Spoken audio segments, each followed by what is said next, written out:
I now request all of you to please fold your hands, close your eyes, and as per the tradition of this institution for last 40 years, let us wholeheartedly participate in a prayer which does not talk about any caste, creed, religion, or any section of society. This prayer is for the well-being of entire humanity. I request all of you to close your eyes, fold your hands, bring the image of your mother, your father, your deity in front of your eyes, and wholeheartedly participate in World Peace Prayer.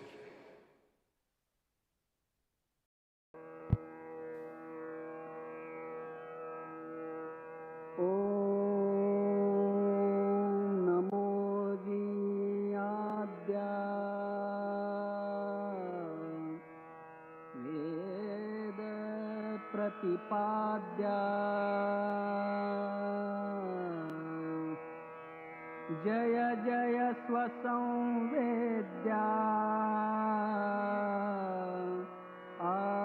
आत्मरूपा देवा तूची गणेशु सकलार्थ मति प्रकाशु म्हणे निवृत्तिदासु अवधारी गोदी गुरुर्ब्रह्मा गुरुर्विष्णु गुरुर्देव महेश्वरः गुरु साक्षात् परब्रह्मा तस्मै श्री गुरवे नमः।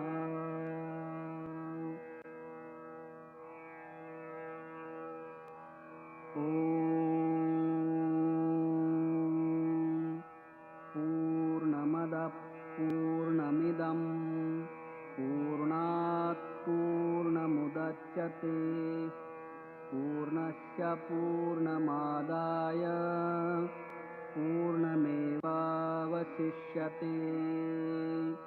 ॐ शान्ति शान्ति शान्तिः। Thank you very much. My friends, I'm sure that after this prayer that you all are experiencing a serene moment, a moment of peace. Let me once again remind all of you that during this conference, nobody is allowed to disturb and distract this session. So you all are requested to remain seated during this entire session. Let me once again remind you that the use of mobile phones is highly, highly discouraged. Please ensure that you are not using your mobile phones during the session. My friends, as we begin with the 10th Parliament, let us remind ourselves that we are not just the participants in this discussion, but we are the torch bearers of the change. Together, we can inspire a global movement towards peace, unity, and sustainable future. Let this Parliament serve as a beacon of hope, guiding us towards a world where science, spirituality coexists, and where education paves the way for a brighter, more harmonious tomorrow.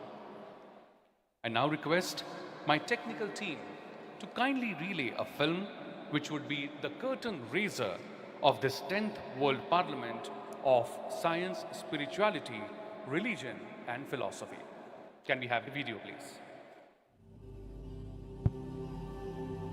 प्यारे भारतवासियों, आज विश्व भर में हिंसा, आतंकवाद, सांप्रदायिकता, अराजकता, तापमान वृद्धि व युद्ध का डरावना माहौल बना हुआ है। क्या भय और संभ्रम से भरी इस अवस्था का कोई अंत नहीं?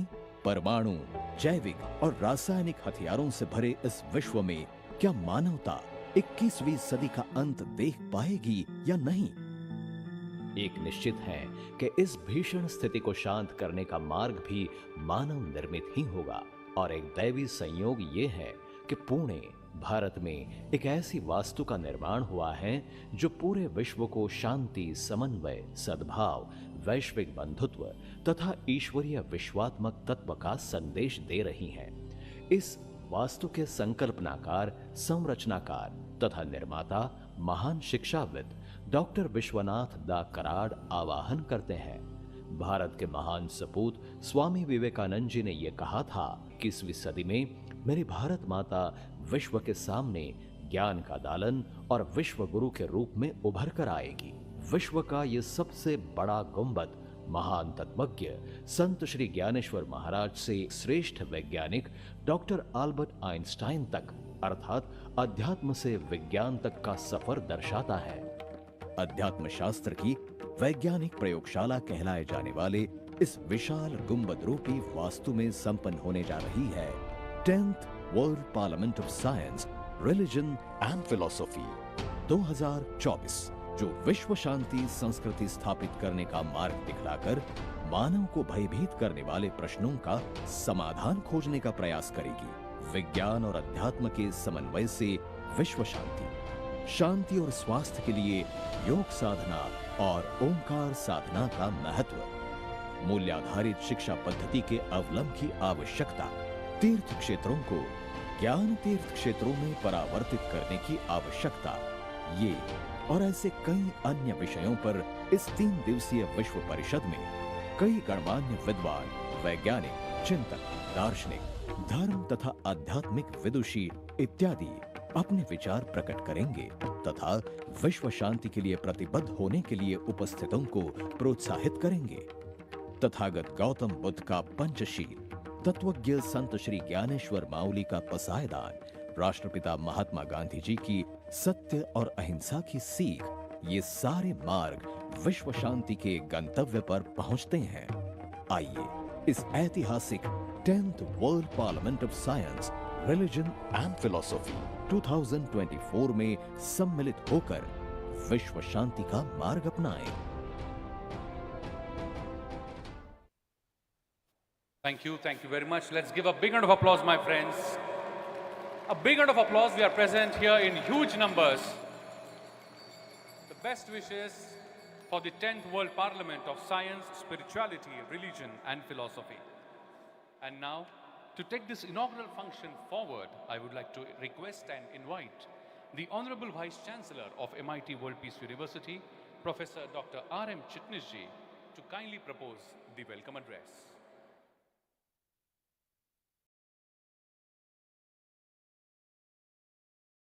Hello. Good morning, all of you, ladies and gentlemen. What a pious occasion this is, the 10th World Parliament. At the outset, may I, on behalf of our founder, President, and UNESCO Chair for Human Rights, Democracy and Peace, and Chief Convener, Mentor and Initiator and Driving Force of World Parliament, revered Professor Dr. Vishwanath Karad, sir, on behalf of Executive President of MIT Group of Institutions, Sri Rahul Vishwanath Karad, sirs, on behalf of all the trustee members, staff, student, and the faculty, may I extend a warm and cordial welcome to Honorable Padma Vibhushan Dr. Raghunath Mashelkarji, the renowned scientist of the world. Also Padma Bhushan Dr. Vijay Bhatkarji, the world-famous computer scientist and creator of India's first supercomputer, Patil.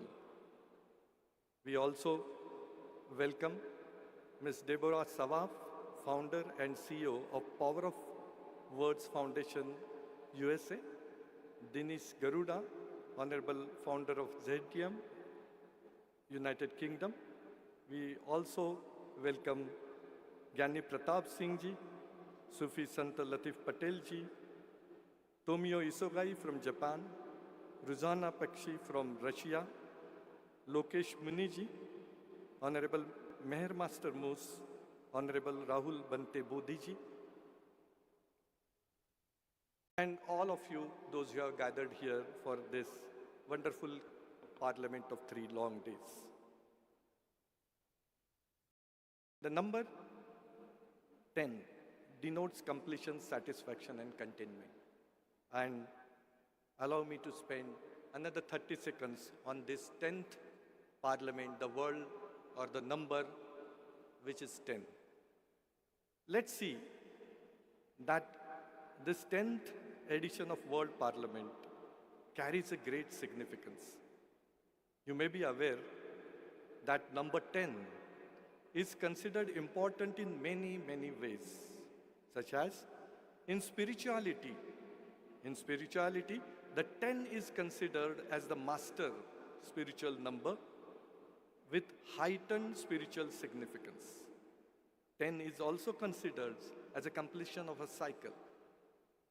10 also symbolizes unity. 10 is the base of decimal system in the world. In Christianity, we have 10 commandments.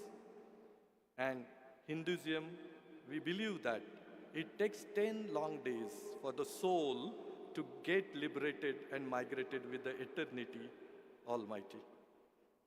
A score of perfect 10 is also considered the best. And hence, number 10 denotes completion, number 10 denotes satisfaction, number 10 denotes containment. And that's why this 10th edition of the World Parliament of Science, Spirituality, Religion and Philosophy holds a special place in our hearts, and also for our beloved founder, Dr. Vishwanath Karad sir, who has taken tremendous efforts in establishing this dome and this parliament, nurturing it and supporting it in every possible way. Friends, the central theme of today's 10th World Parliament is a clarion call to the entire humanity saying, will the world ever see the end of 21st century? And we are going to deliberate next 3 days various themes, but the umbrella theme or the clarion call to entire humanity is, will the world ever see the end of 21st century? On the backdrop of what we are seeing around the world, it is indeed a very pertinent question that we as a human being must look at, like Ukraine-Russia war, Israel-Palestine war, Iran-Syria, Boko Haram insurgency, Yemeni civil war, Sudan civil war, Korea conflict, Mexican drug war, Bangladesh unrest, Indo-Pakistan conflict, China-Taiwan tussle, and so many others. Where are we exactly heading the entire humanity to?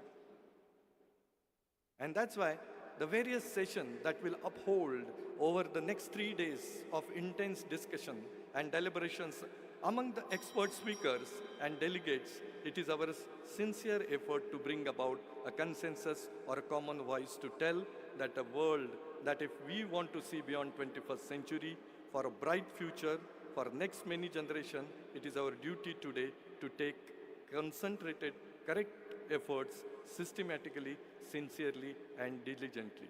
Let's all come together to keenly listen to the words of wisdom of the distinguished guest in this inaugural sessions, as well as the 10 long sessions of this 10th World Parliament.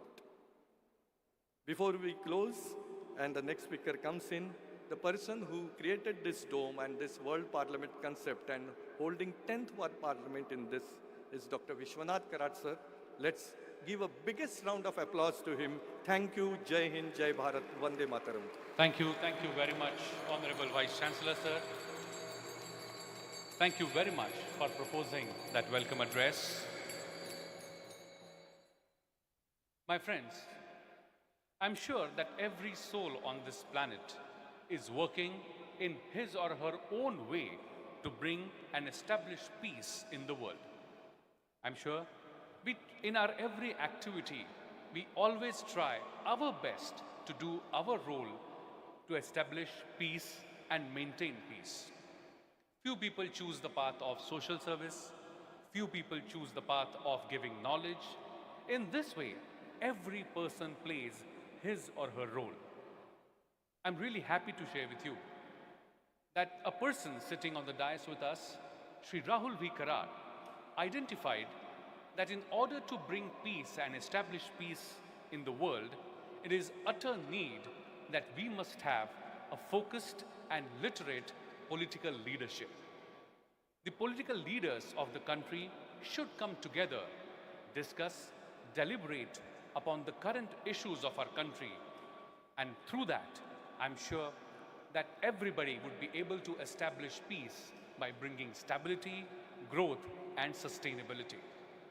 I'm really happy to share with you that just a few months ago, for the first time in the history of independent India, a huge conclave of National Legislators Conference Bharat happened under the leadership of Shri Rahul V. Kara. And I'm really happy to share with you that more than 2,000 MLAs and MLCs were present on this platform of National Legislators Conference Bharat. Thank you very much for that round of applause. I would like to take this moment and show you a very small video clip of National Legislators Conference Bharat.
Monitor.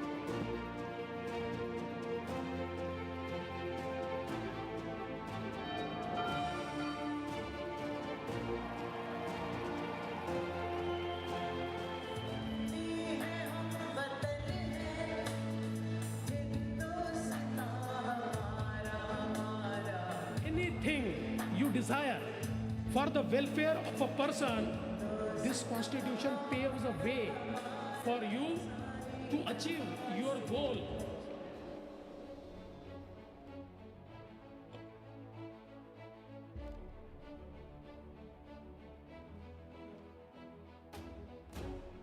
जो आप सभी विधायकों की अपेक्षा थी, एक views share करना, diverse views को सुनना और उन्हें जाकर अपने अपने स्टेट्स में इम्प्लीमेंट करना, मैं समझता हूँ ये राहुल कराट जी के इनिशिएटिव से निश्चित रूप से पूरी हुई है।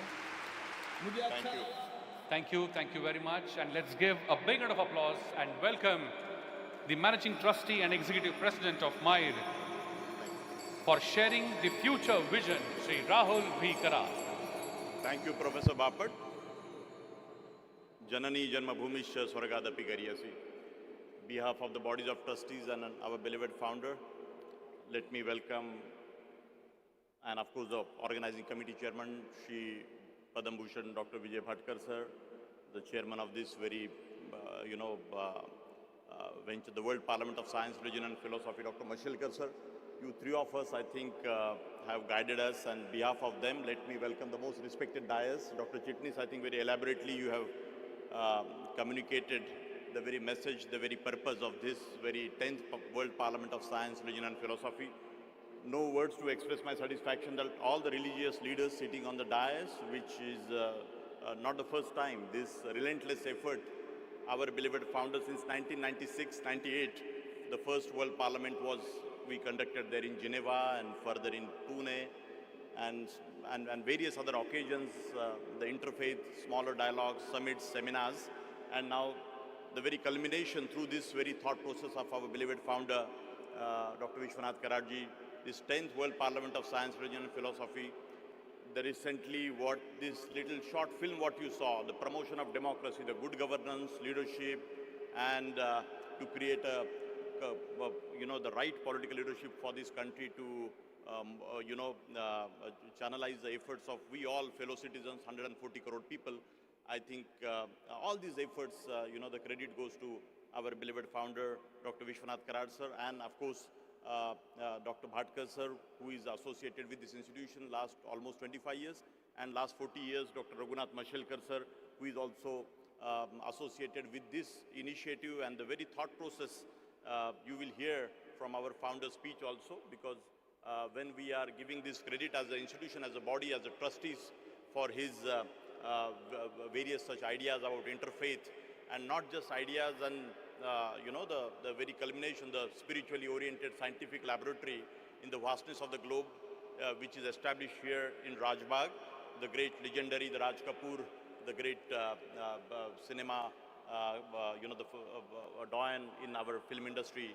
This particular land, when his family generously donated us this particular land to us, and further, I think it was his wish also that some education center must be created here, and we all know that through his movies, he has given a great messages throughout his journey, and what a good fortune that carrying his legacy forward. We have a beautiful Samadhi of Raj Kapoor Sahab, I mean, and many people go there, and we have given our respect to his family also, and of course, so carrying forward, I do not want to say much. There are young fellow students are sitting here.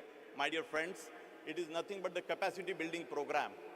What we saw just now, the film of the MLAs and MLCs, the most important lawmakers of our country who are creating the laws and the policies for all of us to propagate the journey of human race and carrying forward NGOs like us, education centers like us. I think they have an important role to play, and that is a purpose. Our founder believes that let us carry that torch of Swami Vivekananda, what he proclaimed long back. The unification of science and spirituality alone can bring peace to the mankind. And he said this particular sentence, but I must say that through his lifetime quotations and his writings, our founder was inspired. And imagine that in a true sense, there are 54 statues of scientists, saints, philosophers. Yesterday, 2 important statues we installed here, my dear friends, and they laid the foundation for all of us. What today, the 90% syllabus, what we learn today, it is on the fundamentals of all these 54 people, the physics or mathematics or engineering, any such subject you talk about, the philosophy. So these particular thoughts and this particular foundation is laid by these 54 people, and we are trying our level best as a society that very journey from the bad to good. You know, we were barbarians, we were once upon a time, thousands of years back. We as a human race, how we born, we all know that. And it is a continuous journey, my dear friend. हमें सबको सोचना है कि एक बुराई की तरफ से अच्छाई की तरफ जाने की ये जर्नी है. और मैं ये समझता हूँ, आप सभी दोस्तों को, स्टूडेंट्स को मैं बताना चाहूँगा कि there was an era. I was really thinking that, there was a time when the philosophers, the saints and other people we were worshipping a lot. And further, of course, the warriors and, so many, and further the nation boundaries, how the society has evolved. And recent past, when I see the trend, my dear friends, I find that the business and the money part has become more powerful. You get me? But I think to keep the society balanced, my dear students and friends, I think some such message, what is we have been trying to champion and promote all over the world is very, very important. So we need to have a balance, my dear friends, and not just this, one center and one conference is going to change the world, my dear friend. But I think particularly 20,000 universities across the country, across the world, my dear friends, they need to think. The primary, pre-primary education system and the higher education system only can think the kind of syllabus, my dear friends, we have established here at our MIT World Peace University, MIT Art, Design and Technology University.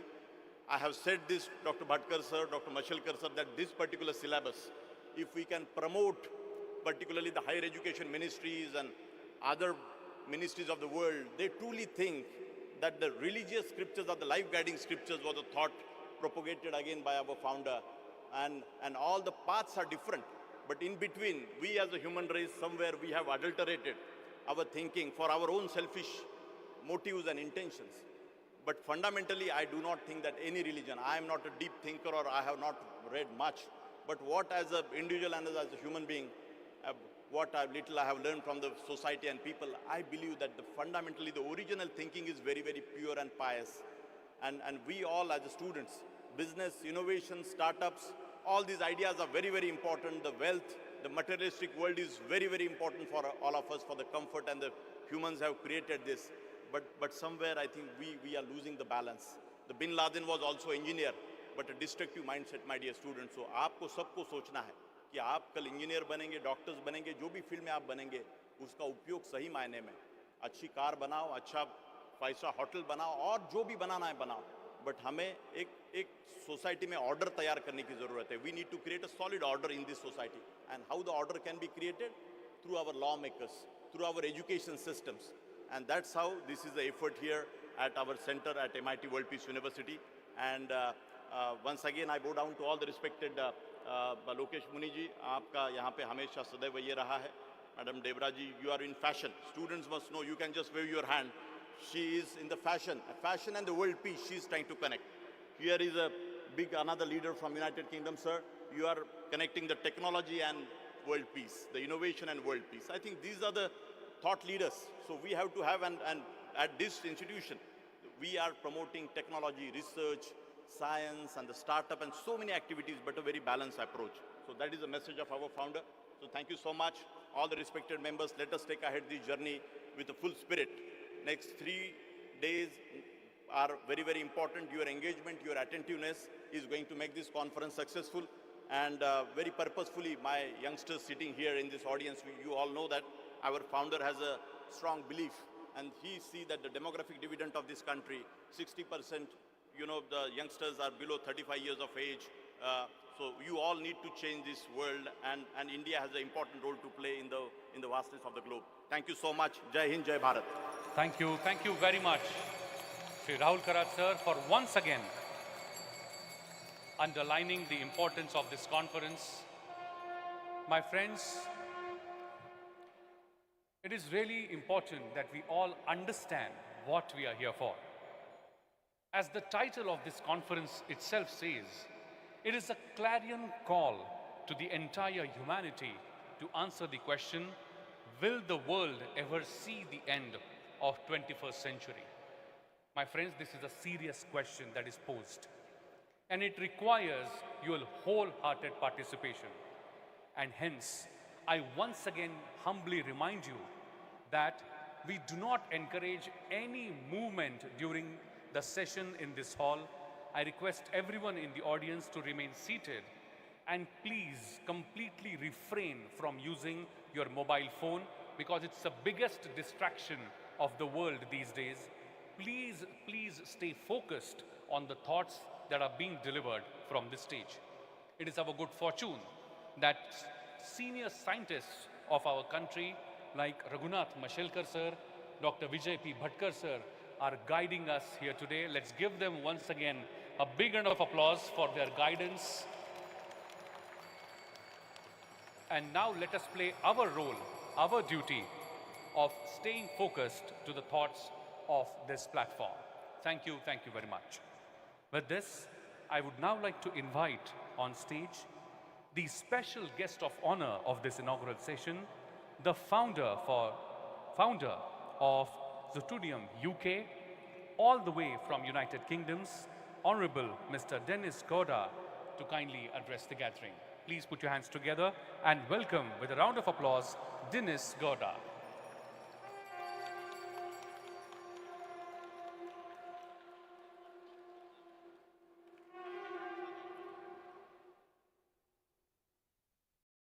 Hello, it's an honor to be here.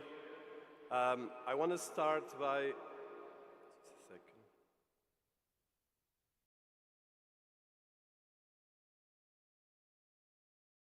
I want to start by thank you everyone here, and especially I want to highlight and express my gratitude and appreciation for being in such a spiritual place. And my special gratitude and admiration for Dr. Devendra sir, Dr. Bakhtar sir, Dr. Mangesh Karad, Mr. Rahul Karad, and I want as well to thank you, all the academic people, all the religious leaders that are here. I'm very humble to be here because we are in one of the most important moments in history of humanity, and the concept of science, religion, and philosophy are more important than ever.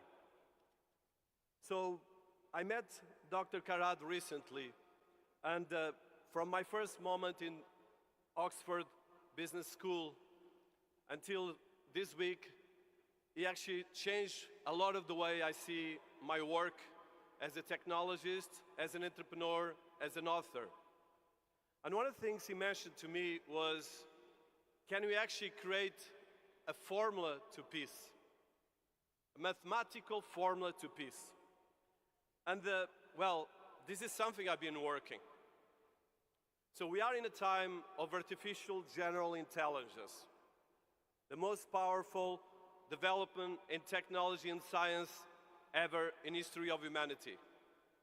In some ways, this new concept and this new entity, digital sentience, is going to be the new evolutionary standard of humanity. So I thought about the challenge of creating a formula for peace using science, religion, and philosophy. And how can we do this? How can we actually integrate this formula in a way that you can live and highlight inside of us this peace, this spiritual balance and harmony? This event, everyone here has a role to play in this new world that we are working and creating as we speak. And I want to start with 3 quotes from Gandhi. If we are to reach real peace in the world, and if we are to carry on a real war against war, we shall have to begin with the children. Second, this was 1921. Non-violence is the first article of my faith. It is also the last article of my creed. 1922. And the last one, in my humble opinion, non-cooperation with evil is as much a duty as is cooperation with good. So, if you look at this and we integrate this in the concept of peace, in the action of peace, this touches all of us. And humanity has always oscillated between periods of peace and war, conflict, cooperation, and where the good and the evil were always present. It's in the inner nature of humanity. So, we are in a time that if you look in the last 5,000 years, and I went scientific in this little work that I urge everyone here to do with me, if you look at the last 5,000 years of history, we have a lot of different conflicts. Some of the biggest conflicts were, for instance, the Trojan War, that is in history, and there was no record of the number of deaths. The Peloponnesian War, 431 before Christ, where 250,000 people died.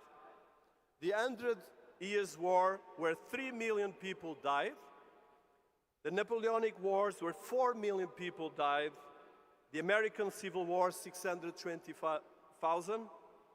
And then we went to the World War I, which was just 1 century ago, where 20 million people passed away.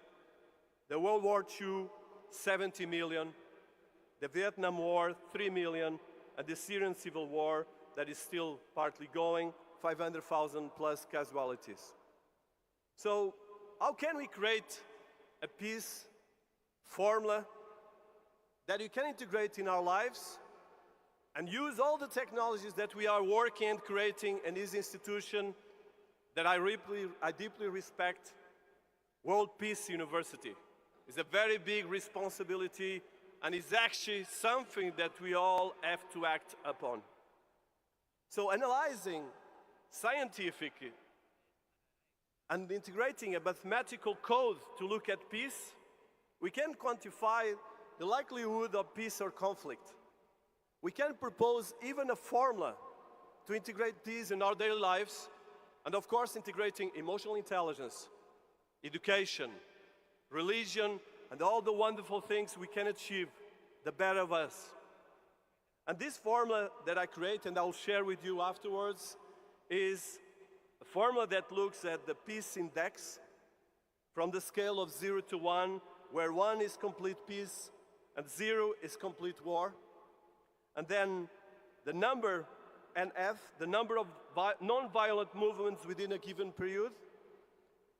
Then LR, the literacy rate and educational emotional intelligence level, which correlates with informed population less likely to engage in war. And then WR, that is the wealth and well-being gap or resource inequality. And lastly, ER, environment resource depletion, which is important as we go to a new stage of sustainable development. By integrating data and integrating the knowledge of all of you here, from academics to religious leaders, we can actually integrate these with artificial intelligence and acknowledge a lot of things we can change as we speak. On the top of this challenge, we're going to have a new challenge that all of us have to acknowledge now. In 1 year, we're going to have artificial general intelligence more powerful in terms of another level of intelligence than all our human intelligence. This artificial general intelligence is created by us. We are part of it, but we have to make sure that we use it to create the better of our species, and we bring our balance to it. So this index is something that I would like to urge and engage you all, the religious leaders, the academics in this room, all the professors that are working in all of the confrontation and a lot of this development and research, and how we can put this forward. So I want to finish by mentioning the historical letter from Birmingham jail from Martin Luther King, where he highlighted a negative peace, which is the absence of tension, to a positive peace, which is the presence of justice. So, can we create a positive peace or a war against wars? Can we use these technologies that are the tools of our time to create a new Magna Carta, a new Magna essence of us? If you look at the sense of peace, it comes actually from the Indo-European Pact, which was created here in India. So the Pact word is about the lack of tension, fasten, balance, harmony. This is not easy, but all of us have a responsibility to act on this. And I believe that here, within this wonderful space, and thank you to Dr. Sharad for putting all of this together, his vision, and all of the people here, I believe we can act and we can make it a new reality. But it starts with each of us. Each of us have a responsibility, and peace is a continuous work. And education and the way we take technology into our daily lives, because we are all using it, but making it a tool for the betterment of humanity. Thank you so much, and I hope we all work on this together. Thank you very much, Dinesh-ji. Thank you very much for your insights. My friends, I'm really happy to share with you that Dinesh-ji shares a very long and extensive experience in the digital realm. He's renowned as a top-tier global influencer and a thought leader. His insights on technology, particularly in the domain of smart cities, digital transformation, artificial intelligence, have spread discourse and understanding. My friends, I'm really happy to share with you that we heard a person who has worked with United Nations, UNESCO, different governments, central banks, providing him with a unique perspective. Thank you, sir. Thank you very much for being here today and sharing your perspective. My friends, many thought leaders, spiritual leaders, religious leaders were willing to be part of this session today. one of which, who could not unfortunately make it here today, Honorable D. Christopher Sanji, the religious leader, member of the Quorum of the 12 Apostles of the Church of the Jesus Christ of the Latter-day Saints, sends his message, his blessings, through a small video. I would like to request my technical team to kindly relay.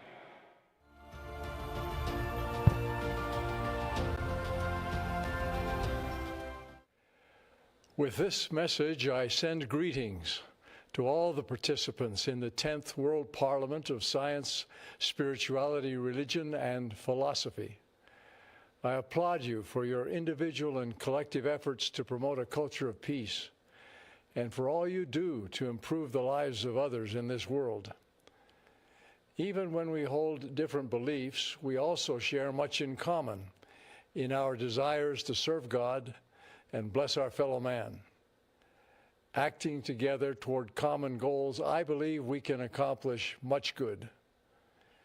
I thank my dear friend, revered Professor Dr. Vishwanath D. Karad, for his role in organizing and hosting this World Parliament.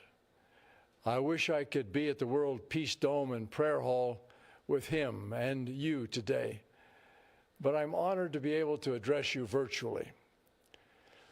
I've been asked to provide a brief message about the beliefs of the Church of Jesus Christ of Latter-day Saints that I represent. I'm very pleased to do so, and I share this message with the utmost respect for all of you.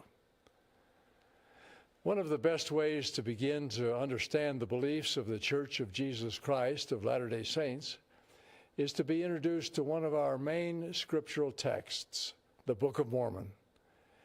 For members of the Church, the Book of Mormon stands alongside the Bible, affirming the Bible's central teachings about God's willingness to enter into a covenant relationship with humankind, a relationship that has power and efficacy through the life and mission of Jesus Christ. The Book of Mormon narrative describes a family of Israelites who left Jerusalem 600 years before the birth of Jesus and traveled to the ancient Americas. These early diaspora Israelites had prophets, built temples, studied the scriptural texts they brought with them, and wrote their own sacred history and teachings. They received revelations from God that clearly affirmed the mission of Jesus Christ centuries before his birth. They taught that Jesus' life would be one of suffering and sacrifice, but that his teachings, death, and triumphal resurrection would lead to immortality for all mankind and provide salvation in his heavenly kingdom to all who will receive and follow him. After Jesus' death and resurrection in the Holy Land, the Book of Mormon details his post-mortal visit and teachings to these ancient Western Hemisphere people during a few sacred days in which he organized his church among them and demonstrated many of the tender and loving miracles of blessing and healing that had characterized his mortal ministry in the New Testament account. In the centuries after Christ's miraculous visit, these people eventually wandered from their earlier beliefs, rejected their prophetic leaders, and lost the tribal memory of their spiritual heritage. Their final prophet buried their scriptural history prior to his death, sometime around 400 years after Christ's visit to his people here. Centuries later, in the early 1800s, the prophet Joseph Smith was divinely led to this buried record and translated it by the gift and power of God. This translation provided the Book of Mormon as the first tangible witness of the prophetic calling of Joseph Smith prior to the formal organization of the Church of Jesus Christ of Latter-day Saints in 1830. Since that time, the book has been an important sign of the divinely guided mission of the Church to bless and lift the world alongside others of faith and goodwill. Latter-day Saints around the world study it regularly, guiding their lives by its ethical teachings that uphold the moral values also found in the Bible. Missionaries of the church regularly invite those learning about the church to ask in prayer whether the book came from God, so that they can recognize the fruits of Joseph Smith's prophetic efforts and be drawn to the goodness and faith that its pages encourage. The Book of Mormon was described by Joseph Smith as the keystone of our religion. A keystone is the stone placed at the top of an arch that holds the entire structure in place. The Book of Mormon was and continues to be foundational to the church and acts as a key to the Latter-day Saint understanding of the world. I'll mention a few reasons why. One, the existence of additional prophetic leaders called and taught by God in antiquity points to a God who continues to speak and who continues to call prophets, even outside the confines of the Bible. Two, the Book of Mormon encourages all to seek to be taught directly by God through the Holy Spirit.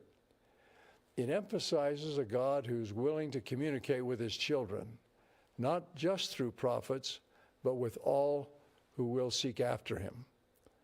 Three, the existence of an additional book of Scripture emerging in modernity indicates that the church believes in an open canon of Scripture. Just as prophetic leaders beyond those known in the Bible were called by God to record Scripture, so does God continue to provide scriptural teachings today. Fourth, while opening the door for continued revelation and an open canon of Scripture, the Book of Mormon also emphasizes the consistency of truth over time. It teaches that God is the same yesterday, today, and forever. Five, the reality that God was working with a people unknown to others indicates that God's purposes and plan of salvation for humankind are larger, broader, and grander than the limits sometimes imagined by humans. He's doing more than we know. Latter-day Saints are thus attuned to a beautiful and generous teaching of the Book of Mormon, that God communes with those in every land, giving them as much truth as they're prepared to receive. Sixth, in a similar way, the experiences of Book of Mormon people indicate that there are multiple holy lands used by God to bless his children, with the strong indication that more will be learned in the future about other peoples with whom God has covenanted and labored. Seventh, when Jesus Christ visited the Book of Mormon peoples after his resurrection, he spoke to them and taught them. He organized a church with divinely appointed leaders. The Book of Mormon thus provides support both to the importance of individual spirituality and connection with God, and the importance of institutional strength and organized religious community to support the work of God in the world. Eighth, the Book of Mormon emphasizes the important combination of God's all-powerful saving grace and love, as well as the crucial nature of human choice in following God's commandments and pathway to happiness. Ninth, of particular importance to members of the church, the Book of Mormon emphasizes the personal and empathetic nature of Jesus Christ's atoning sacrifice, teaching that Christ's offering allows him to understand fully all human pain, suffering, sorrow, hope, and joy. The Book of Mormon teaches of a God whose human experience allows him to meet our needs and whose triumph over the human condition. Thank you very much. Let's give a big round of applause, my friends, to Honorable D. Todd Christopher Sanji for giving us an insight on the Holy Scripture, the Book of Mormons. Thank you very much. My friends, it is now indeed my honor and privilege to invite and request the next special guest of honor, who is the founder and CEO of the Pawar of the Words Foundation, United States of America. She is a fashion visionary with the global perspective and has made a significant impact on the industry. Born in Mumbai, trained in Italy, and now based in Los Angeles, her designs reflect her diverse background and international experiences. Known for her purpose-driven approach to fashion, her latest brand, The Pawar of Words, is dedicated to breaking down the stigma surrounding the mental health. Her commitment to social causes extend beyond this initiative, as she is also passionate about women empowerment and organizes women's conferences. Please put your hands together and welcome with a round of applause the special guest of honor of this session, Madam Deborah Savaf.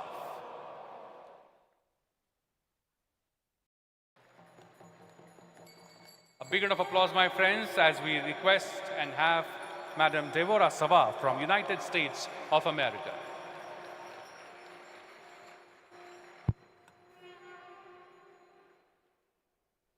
Good morning, everybody. Honorable Dr. Vishwanath Karad, Honorable Rahul Karad, distinguished guests, colleagues, and leaders. I'm honored to stand here before you today at this prestigious parliament where we explore the intersection of science, philosophy, spirituality, and religion. Today, more than ever, the world needs a profound shift in how we connect and communicate. How we communicate beyond borders, beyond technology, and beyond words. Before I begin, I would like to extend my deepest gratitude to Dr. Vishwanath Karad, the visionary founder of the MIT World Peace University and the World Peace Dome. To reiterate, it is the largest World Peace Dome in the world. I am but a grain of sand in the enormity of Dr. Karad's vision. But then, it takes several grains of sand to be able to create a storm of goodness and kindness and compassion. The thought alone empowers me to forge forward and bring to life his vision of gathering together people across borders, across cultures, and across religions. This is not only necessary, it's inspiring, but it is our responsibility. Within the sacred space of the World Peace Dome, he honors spiritual leaders of the world, creating a powerful symbol of peace and unity. Through his leadership, he has created a path for all of us and global leaders to come together with a shared goal of making peace. And it is my privilege to stand here today in this space that was built with the purpose of fostering unity, to speak on how we can further that mission through the basic principles of emotional intelligence. As we gather here today, leaders, thinkers, visionaries from across the globe, we must recognize the power in this room. The ability to enact real and lasting change lies with us. And the decisions we make today will shape the world for generations to come. This is not just an opportunity, it is our responsibility to leave behind a legacy of empathy, kindness, and compassion. I stand here today because there are people who believe there is an urgent need for change. I met with Honorable Dr. Vishwanath Karad, Honorable Mr. Rahul Karad, and Honorable Mr. Ronald Gunnell, who's not here with us today, but the advisor, a friend, and a keynote speaker from last year.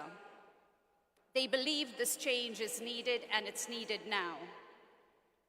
As the founder of the Power of Words Foundation's Band Bond Initiative, which started in fashion, fashion is a powerful voice. Fashion covers technology, education, film, and art.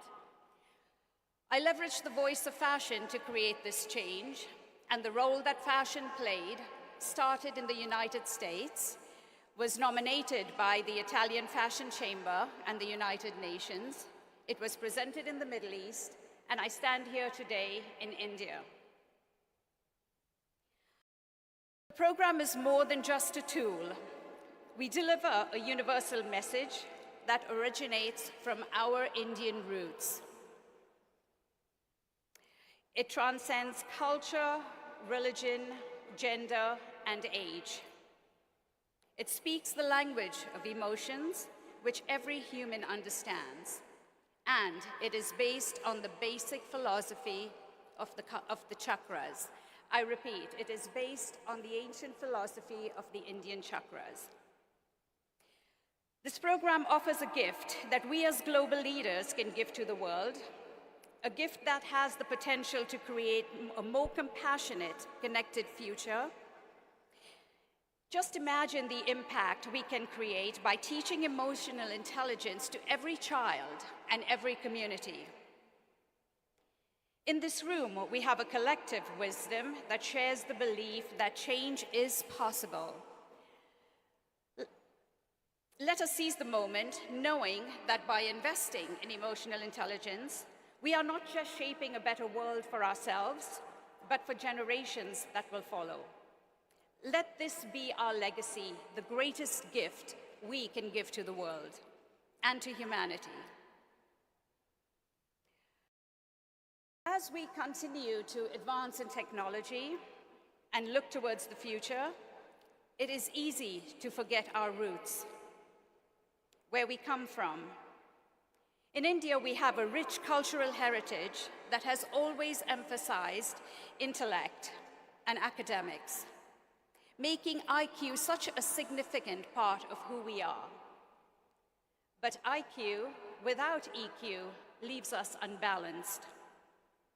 Our Indian culture already offers this balance through our spirituality that is profoundly and deeply embedded within us. Spirituality teaches us compassion, kindness, and the ability to seek happiness from within, the very foundation of emotional intelligence. And as the world gravitates towards traditions and practices like yoga and meditation, we must recognize that these ancient traditions, born from our cultural roots, are not merely paths to relaxation. They serve as profound bridges between our inner and outer worlds, guiding us to reach deep within and align with our true essence, and transform how we engage with the world around us. It is crucial for future generations to connect with this foundation, ensuring that as we move forward into the future, we do not lose sight of what makes us truly whole. I was born in a suburb of Bombay, where my Indian culture became the foundation of who I am today. What it taught me was the importance of spirituality, resilience, and tradition, which have shaped my understanding of the world. My family today embraces 3 religions as reflected in my own name, Deborah Pandit Sawaf, which honors the Christian, Hindu, and Muslim faiths. This unique blend of beliefs has taught me the value of unity, tolerance, and the power there exists in diversity. It is through this lens I've come to believe the importance of emotional intelligence, understanding, and connection to all cultures in all walks of life. As fate would have it, curiosity and drive took me to different parts of the world. I have been privileged to study, work, and live in the West, to experience the values and cultures of the West, and build relationships that will last a lifetime and through me for generations. The values instilled in me during my upbringing in India are, however, the ones that have shaped my life. Most profoundly, It is these roots and this foundation of spirituality that has grounded me and brought me full circle. Today, back in the country of my birth, I stand before you believing wholeheartedly that India, with its deep cultural wisdom and spiritual values, holds the power to lead the change we need in this world. This is where we can make the greatest impact, blending our heritage with the knowledge and experience we gather from around the world. We understand in this country that survival is survival for the fittest. We understand that it takes hard work in order to succeed. But what good is success and fortune if we cannot understand each other? I firmly believe that we can create a future of great leaders that will lead with intellect and compassion. A bit on technology. While technology connects us, we cannot replace the profound impact of face-to-face interaction. We live in a digital age, but our ability to read and respond to emotions when we are confined to a screen makes it hard for us to understand others and other human beings. Research shows that organizations prioritizing emotional intelligence see a higher productivity, innovation, and employee satisfaction. Yet, fewer than 20% of companies today qualify as emotionally intelligent organizations. This is a gap we must address, as in-person communication remains irreplaceable. To our future generations, I urge you, before you look outward for solutions, look inward into your culture and spirituality. That has always been a part of our DNA. It is this deep connection to our roots that will guide us to balance technology with humanity, intellect with emotion, and advancement with compassion. We already possess everything we need to create a kinder, more compassionate world. And this begins by embracing who we truly are.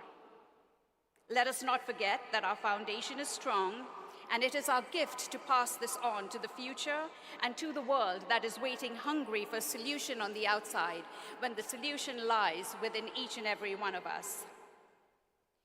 As we stand here at the intersection of science, spirituality, philosophy, and religion, I truly believe that you who are gathered here today are the key to bridging divides, fostering peace, and creating a more compassionate world. Together, let us empower the future generations. Thank you. Thank you. Thank you very much, Madam Deborah Swapchi. Thank you very much for coming all the way from United States and sharing your thoughts with us. My friends, it's now time when I invite the person who needs no introduction. One of the most acclaimed scientists and IT leaders of our country. He's best known as the architect of India's first supercomputer and the founder of executive director of CDAC, which is India's national initiative in supercomputing. He is credited with the creation of several national institutions, notably amongst them is CDAC, IIITM, I2IT, ETH Labs, MKCL, and many more. It is indeed my honor and privilege to invite on stage. Please welcome with a big round of applause, my friends, Padma Bhushan, Honorable Dr. Vijay P. Bhatkar, sir.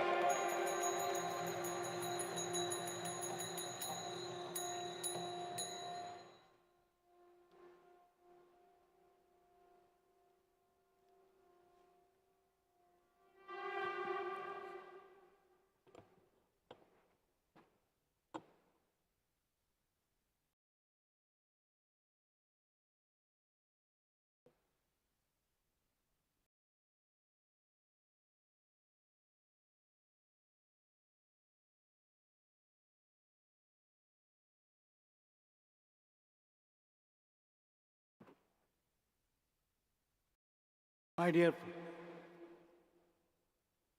Professor Karad, We are meeting now 10th time in this World Parliament of Science, Religion and Philosophy. Again and again, as we met, the voices which echoed in this great dome of world peace, one of the largest one in the world, and we spoke. This is perhaps one of the largest conglomerates of the message of peace of different religions in the world. Here too, there are so many revered leaders of religion who have come together. But we are always living in the last centuries or throughout history on the very age of destruction. As we read the great dialogue between Krishna and Arjuna, when they met almost in the position where everyone will be destroyed. Everyone but few will be destroyed. And this warning was given, this was foretold by Lord Krishna himself. When the question was asked to Krishna, and Draupadi asked the question, how many people will survive or who will survive in this great Mahabharata war? This situation has come in the world again and again and again. We mentioned about the World War I, World War II, and so many wars that fortunately we survived. Sometimes I ask Professor Sharad the question, will we survive the 21st century? Will we survive the 21st century?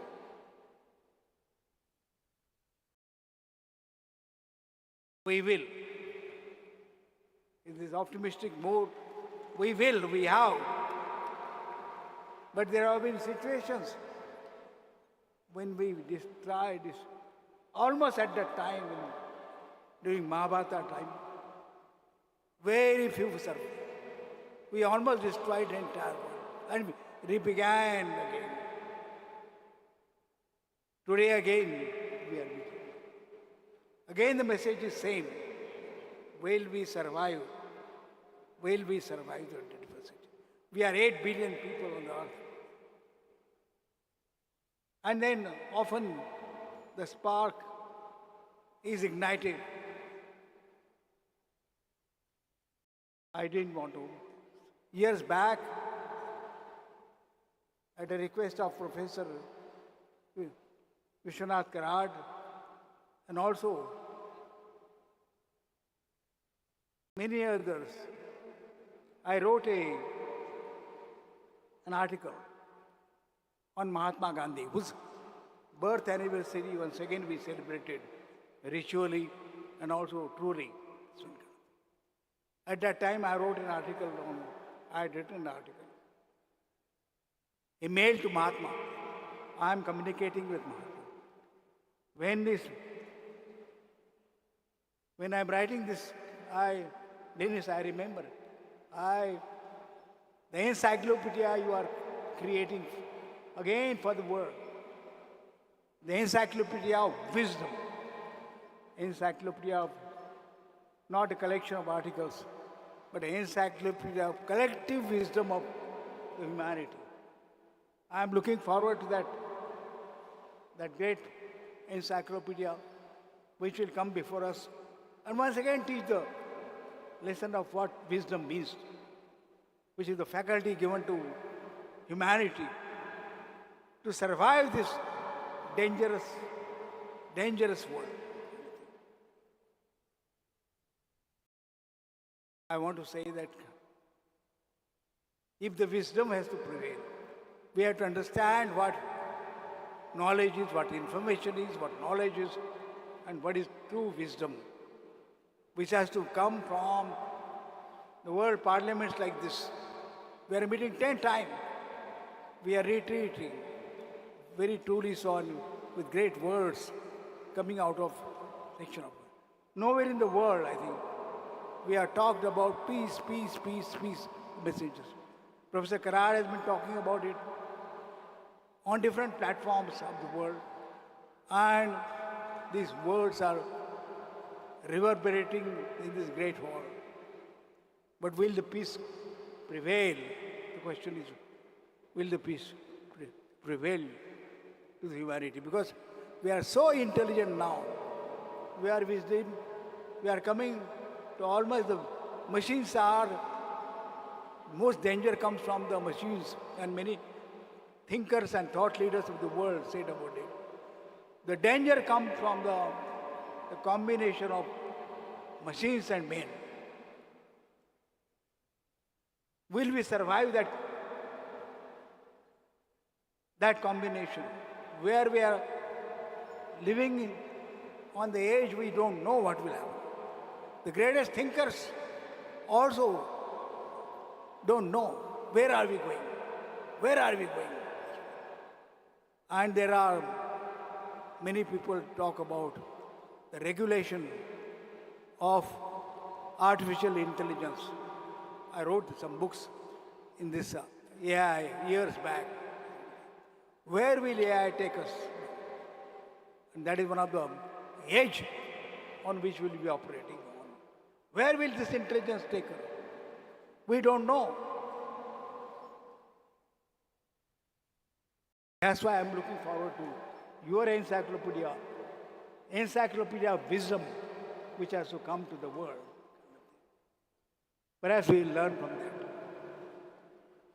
I did a mail to Mahatma Gandhi, which Professor Karar distributed to all, many teachers and some, including Professor Mashalkar, said that had tears in his eyes, and many of us, after reading that article, will that tears go waste? I am to this conference, this parliament of science and religion, on which Einstein talked about it again, and philosophy. With that wisdom, will the humanity wake up and bring enduring peace to the world? That is the question. Thank you very much. Thank you indeed. Looking forward to your great encyclopedia. Thank you, sir. Thank you very much. Let's give a big round of applause, my friends, to Padma Bhushan, Dr. Vijay P. Bhatkar, sir. Thank you, sir. Thank you very much for your continued support and guidance. My friends, it's now time when I invite yet another tall personality present on stage.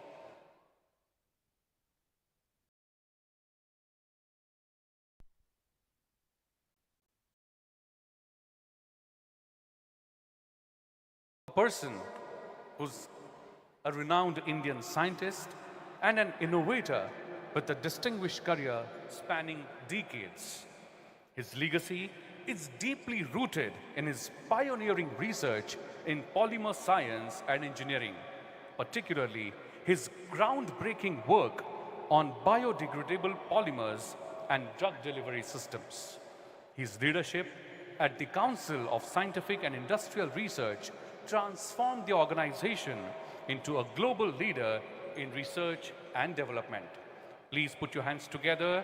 The chairman of the advisory committee of the 10th World Parliament of Science, Religion and Philosophy, Padma Vibhushan, Dr. Raghunath A. Mashelkarji.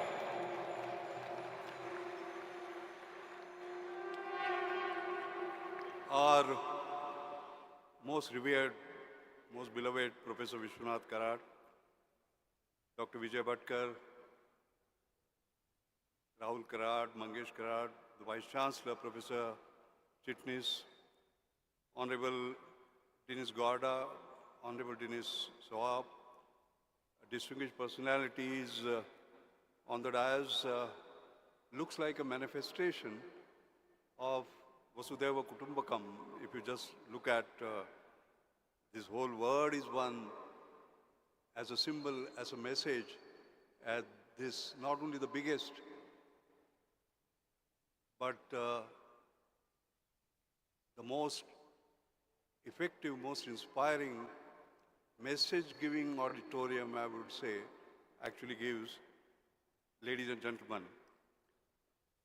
This is the 10th World Parliament of Science, Spirituality, Religion, and Philosophy.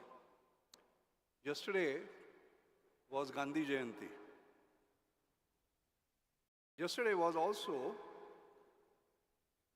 an International Day of Non-Violence. And yesterday was also a day of greatest contradiction in the world. As we are celebrating International Day of Non-Violence, there were 200 missiles flying from Iran towards Israel. And the wars, the battles are going on, Gaza, Palestine, Ukraine, Russia, and so on and so forth. How do we celebrate an International Day of Non-Violence?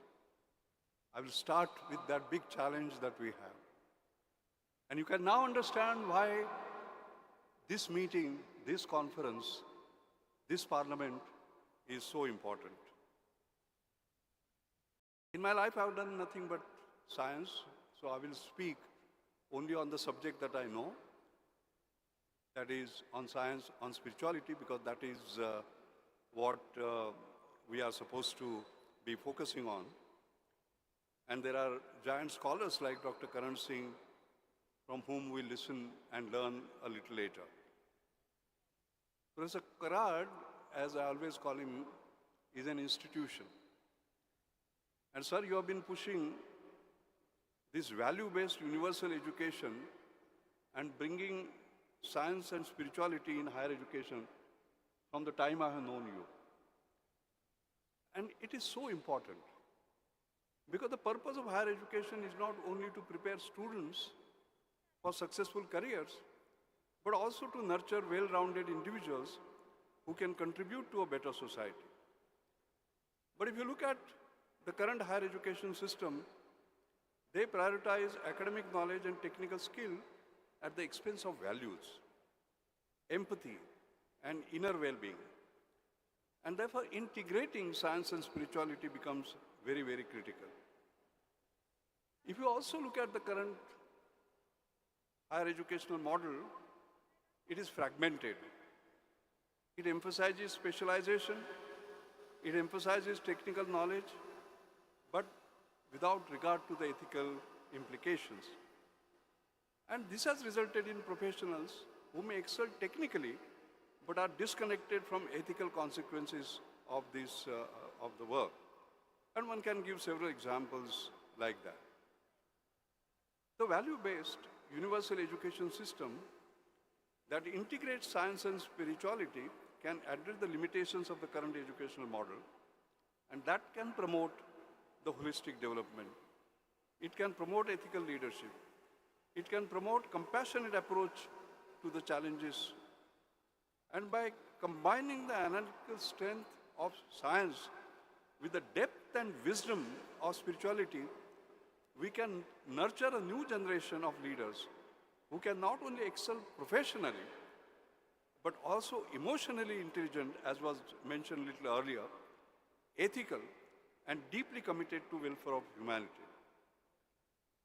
I would like to talk about the intersection of science and spirituality. Now, if you look at this, there are certain similarities, certain differences, but there is an intersection. And there is a case for building bridges. If you look at the methodology of science, and I've been a scientist all my life, we rely on empirical evidence. We rely on experimentation. We rely on reproducibility. And we use observation, we use measurement, we use logical reasoning. But if you look at spirituality, it is more experiential. It is more subjective. It is more introspective. And it involves personal experiences and feelings that may not be measurable or even observable. For example, in studying consciousness, science tries to understand through brain scans and neural activity, while spirituality looks at consciousness as a lived experience, something that can be felt through meditation and introspection. There is a difference. If you look at science, it is objective. It aims to provide explanations that can be verified universally, regardless of who is conducting the observation, anywhere in the world. Spirituality is subjective. It focuses on personal experiences and insights which can vary from person to person. There is a major difference. For example, quantum physics. It describes particles as waves and probabilities, while spirituality may interpret interconnectedness of particles as evidence of a deeper cosmic unity, something individuals feel personally rather than empirically demonstrate. So there is again a fundamental difference. So we can see that, but there is a similarity. One of the foremost is seeking truth. Both science and spirituality are dedicated to discovering truth about existence and about the universe. For example, just as a physicist seeks to understand the laws of universe, a spiritual practitioner seeks to understand the nature of the self and its place in the cosmos. Both are pursuing an understanding of deeper truths just through different means. That's what it means. If you look at curiosity, both require curiosity, open-mindedness, and desire to explore the unknown. For example, scientists like Einstein and spiritual masters like the Buddha have both demonstrated profound curiosity about fundamental questions. What is the nature of reality? What is the nature of suffering, respectively? And in their advanced stages, both science and spirituality point towards interconnectedness. Like the quantum entanglement concept in physics shows that particles are deeply interconnected, regardless of the distance. Spiritual traditions have long taught the interconnectedness of all life, often expressed as we are one. This is very interesting. So I think there is a big case for understanding and building the complementarity of science and spirituality. And like, for example, neuroscience can explain the changes in brain structure due to meditation, such as increased gray matter. Meanwhile, spirituality offers the practitioner the personal experience of inner peace and altered consciousness that is brought through meditation. So together they provide a fuller picture how meditation impacts the mind and body. So we are talking about both peace within and peace outside. I can go on and explain to you why that interconnected perspective is important. Take, for example, climate change. Science will provide the data. It will provide technological solutions. It will provide methods to reduce emissions. But spirituality can inspire individuals and communities to shift towards more sustainable lifestyles by fostering a deep connection with the earth as sacred. Earth as sacred. Okay? So I think there are very strong cases for bringing these together. I'd like to end my talk, and I still have 10 minutes to go, but I'll finish earlier. And that has to do with, I was asking a question, all these wars that are going on, and we are looking helplessly at those wars, all right? And UN has become defunct, as you can quite clearly see. So what can we do? Can we get inspiration from the past on how spirituality has helped in resolving conflicts, in avoiding wars, and so on? I found some interesting cases, by the way. And I'd like to narrate those to you because this is the need of the hour as the wars are going on. A brilliant example is the Vietnamese monk, Thich Nhat Hanh. He advocated for mindfulness and inner peace as tools to end the Vietnam War. He founded the Order of Interbeing and traveled the world speaking about peace, and his influence helped bring attention to the importance of finding peace within oneself to radiate it, inspiring peace activists across the globe. Take another example, Dalai Lama. His message of compassion.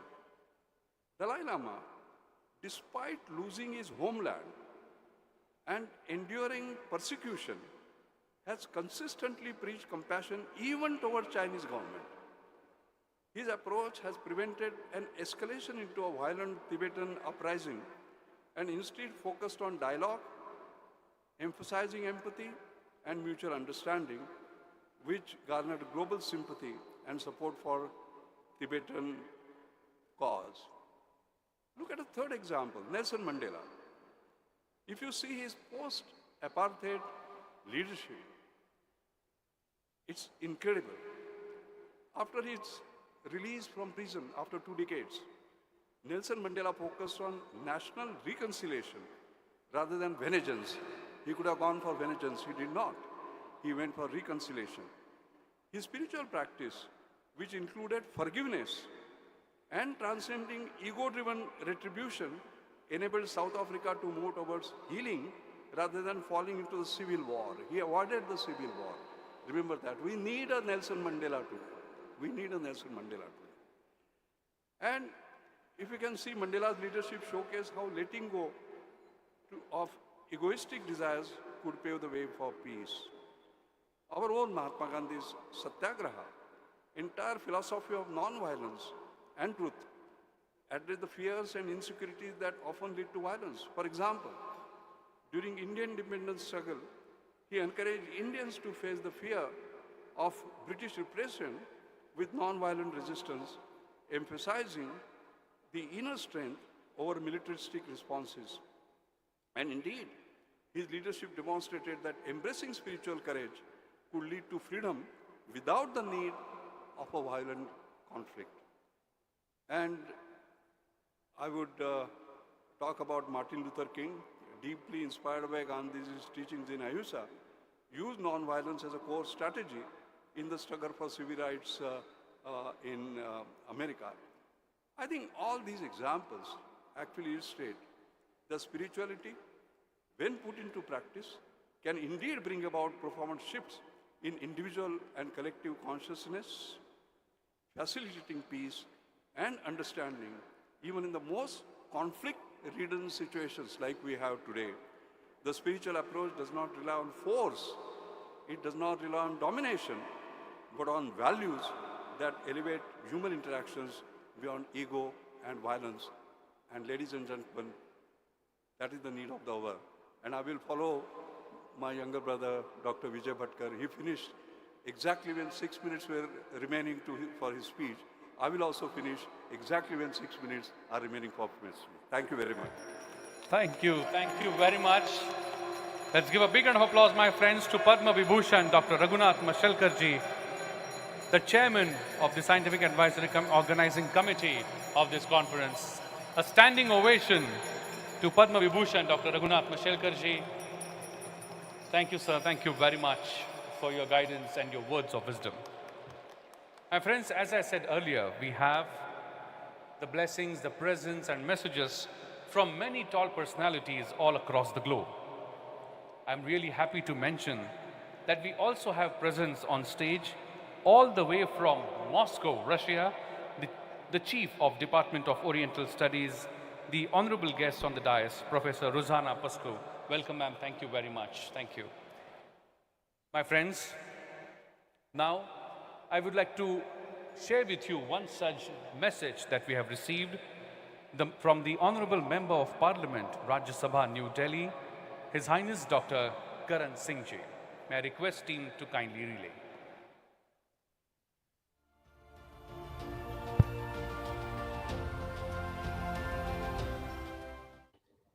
Dr. Vishwanath Karad, the chairman, and delegates to the 10th World Parliament of Science, Spirituality, Religion and Philosophy. The world today is in turmoil. There are wars everywhere. There are wars in Europe, there are wars in Asia, there are wars in Africa, there are wars in Latin America. So with each parliament that we have, it seems that instead of peace being established, we're getting more and more involved in conflicts. This is a very serious situation because the human race is at danger. If this goes on, the war in Ukraine and Russia is certainly extremely dangerous. It seems that nuclear weapons are bound to be used sooner or later. And that will involve a new dimension of turmoil and danger. So the delegates, I don't want to discourage you by talking about the wars, but I just want to put the facts before us. We must be realistic. It is very good that Dr. Karad and his institution are having regularly these world parliaments.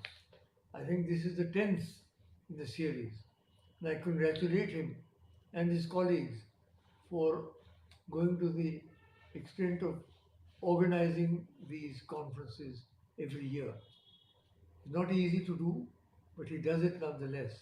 And he does it in that beautiful dome, the highest dome in India at least, and which is built in his village, which is where I've been on one or two occasions earlier.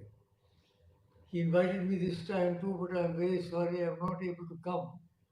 However, through this message, I want to send my good wishes to all the delegates and to say that we must redouble our efforts for peace. The fact that the Yuga Dharma seems to be against us at the moment should not discourage us. We've got to continue to fight for what we believe in. We believe in interfaith harmony, it's very important. We believe in multiple religions, multiple languages, like we have in India, multiple cultures, and we must look upon all of these as part of the glory of the human race.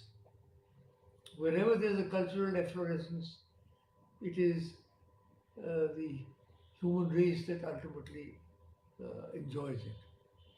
So, although we live in very dark and difficult times, I would send all of you the message to keep up your faith in what you are doing. Now, this conference particularly brings together 4 different disciplines: science, spirituality, religion, and philosophy. Each one has its own importance. But to get all of these 4 together is something unique. I think only Vishwanath Karad would have been able to do that. And I'm sure that the mutual interchange that you will have, the intellectual discourse that you will have in the course of this conference will be very valuable. I can only express my deep concern at the way humanity is going and my deep faith that we have got to continue to fight for harmony, for peace, for love, and for universal responsibility. A new threat is coming up, or a new challenge, shall we say, in the form of artificial intelligence. We still do not know where it will take us and what ultimately its goal will be. There's one view which I remember James Lovelock, the one who created the Gaia hypothesis, in his last book has said that beings will emerge from existing technologies who will treat us like today we treat our plants and animals. I hope that doesn't happen.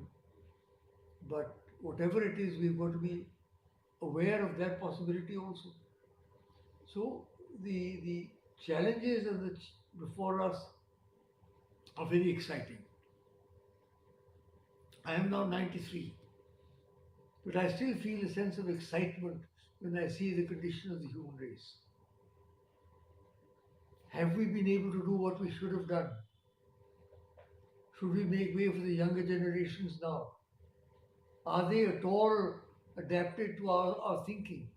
Or are they going off at a different tangent? These are the areas that you've got to consider carefully. So friends, I wish you well. I'll end with that very important words from the Rig Veda. Ekam sat bahuda vipra bahuda vadanti. The truth is one, the wise call it by very many names. Now that one truth that we have, the truth that we're all human beings, that there is a divine spark in each one of us that combines us, that unites us, that is what we have to discover. So my good wishes to you. Have a very good, constructive meeting, and my good wishes will be with you throughout your meeting, and particularly my congratulations to Dr. Vishwanath Karad for his initiative in this respect. Thank you very much. Bye. Thank you very much. Let's give a big round of applause, my friends, to His Highness Dr. Karan Singh Ji for sending his wishes in the inaugural session of 10th World Parliament of Science, Religion and Philosophy. My friends, now it's time in this session when I invite the person, the motivation, the creator, the innovator behind this World Peace Dome and this entire conference and initiative. Please put your hands together. The founder and chief patron of MIRS MIT Pune and president of MIT World Peace University, the UNESCO chair holder, revered Professor Dr. Vishwanath D. Karad sir, for his presidential address.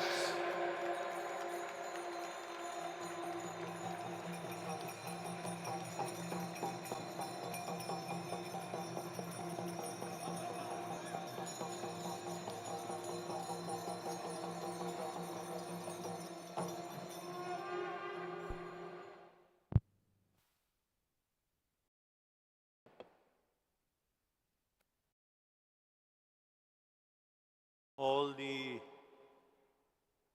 learned friends, scholars, thinkers, philosophers, men of religion, men of philosophy, and the heads of various institutions, and especially I must make a mention of at least few names of this inaugural session, which you had just heard the words of wisdom from Dr. Raghunath Mashalkar sir, Vijay Bhatkar, and few friends sitting on the dais. Friends, you must know, I'm not praising, but I'm recollecting the year of 1996, when the first parliament was held in the name of philosopher Sant Jnaneshwara on the occasion of the 700th anniversary of Jnaneshwari, the Bhagavad Gita, with a reminding note of another great philosopher saint of India, Jagadguru Sant Tukaram Maharaj, making a comparison. For the first time, I still remember when I had the fortune of writing a brief article, philosopher said Jnaneshwara to Einstein and philosopher Jagadguru Sant Tukaram Maharaj to Newton. It became a subject of discussion and deliberation. But what a good fortune for me, friends, that in 1983, when MIT was started, I met my brothers like Dr. Mashalkar and Vijay Bhatkar, who gave me the confirmatory test of what science stands for, what spirituality stands for. भाई साहब ध्यान में रखना, आपने अभी अभी सुना हमारे देश के बड़े ज्ञानी सत्पुरुष हरि सिंह के बेटे डॉक्टर करण सिंह साहब को आपने अभी छोटा स्पीच सुना. मैं इसलिए बता रहा हूँ, I am not praising, but you must know that here is a person sitting, Dr. Raghunath Mashalkar, who has been awarded 48 PhDs from the world over. 48. तुम्हारा भाई है भाई, गर्व नहीं. पंचशील की बात होती थी, साइंस फॉर सोसाइटी का चिंतन होता था. और दूसरा मेरा भाई Vijay Bhatkar, who is a confirmatory test for all my examinations. You must know that he is another person in the whole world. The first supercomputer was made by this gentleman, this boy, at the age of 40. And remember, that time, Mr. Rajiv Gandhi personally was present for his addressing his speech. The Prime Minister of India. मैं praise नहीं कर रहा हूँ, लेकिन मुझे ऐसे लगता है कि when the first parliament was held in the year 1996, the second parliament was held in Geneva, Switzerland, when Dr. Murli Manoj Joshi was our chief guest and Karan Singh was there. Why I am reminding, it's a reminder to myself. When I see you people, all my brothers and sisters from Hinduism, Christianity, Islam, Sikhism, Zoroastrian, Jainism, कितने धर्मों का नाम ले लूं, ये भारत माता मानवता का पुजारी है, ये विश्वधर्मी है. विश्व कल्याण की बात होती है. जैसे करण सिंह साहब ने कहा, एकम सत्य विप्रा बहुधा वदंती. और इसका चिंतन, मैं आभारी हूँ कि हमारे सिख भाई, हमारे इस्लाम के भाई, हिंदू भाई, जैन भाई, सारे लोग सुबह आकर यहाँ वंदना हुई. और जिसे धर्म ग्रंथ कहा जाता है, जिसका पूजन हुआ, और उसकी यहाँ ऐसी सुंदर एक प्रोसेशन लेकर अपन इस हॉल में आए. पता नहीं भाई, मैं तो बहुत छोटे देहात से आता हूँ. I am coming from a very small village, and coming here I don't feel, I again repeat to you, that I am not the doer, I am not the maker basically. It is some invisible energy. ऐसी कोई divine intervention है, आपके जीवन में भी है. आप सोच लीजिए, माँ बाप की याद करो. मातृदेवो भव, पितृदेवो भव, आचार्य देवो भव, अतिथि देवो भव. यही संस्कृति है भारतीय. अहंकाराचा वारा न लागो राजासा, एक एक शब्द है. इस्लाम में जब कहा जाता है कि भाई माँ के पांव के तले जन्नत होती है और बाप जन्नत का दरवाजा होता है. हर एक धर्म में, सिख गुरु नानक की याद आती है, गुरु गोविंद सिंह साहब की याद आती है. सारे धर्मों का चिंतन करो, सत्य एक ही है और खोज उसकी है. ऐसा बड़ा सुंदर चिंतन है, सीखने का प्रयास है. आप ये जो मिलना है, the very parliament, we have said 10th parliament. Occasion क्या है? महात्मा गांधी का चिंतन, लाल बहादुर शास्त्री जी का वंदन. कल उनका जन्मदिन याद करने का वक्त आ गया है. The chaos, confusion, bloodshed, massacre, terrorism, violence, horrifying things. I think Mashalkar sir made a mention about this. कि भाई इतना सुख समाधान है, सारा संपत्ति है, पैसा है, सब कुछ है, लेकिन सुख नहीं है. तो उसका रास्ता दिखाया स्वामी विवेकानंद ने। 11 सितंबर 1893 वन शब्द है, to make the world remember and my friends, young friends, to remember. And he says, union of science and religion oblique spirituality will only help to bring harmony and peace to mankind.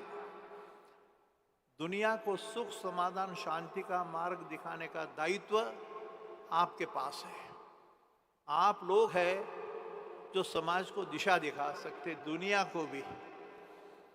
एकम सत विप्रा बहुधा वदंती छोड़ो, वसुधैव कुटुंबकम की बात छोड़ो।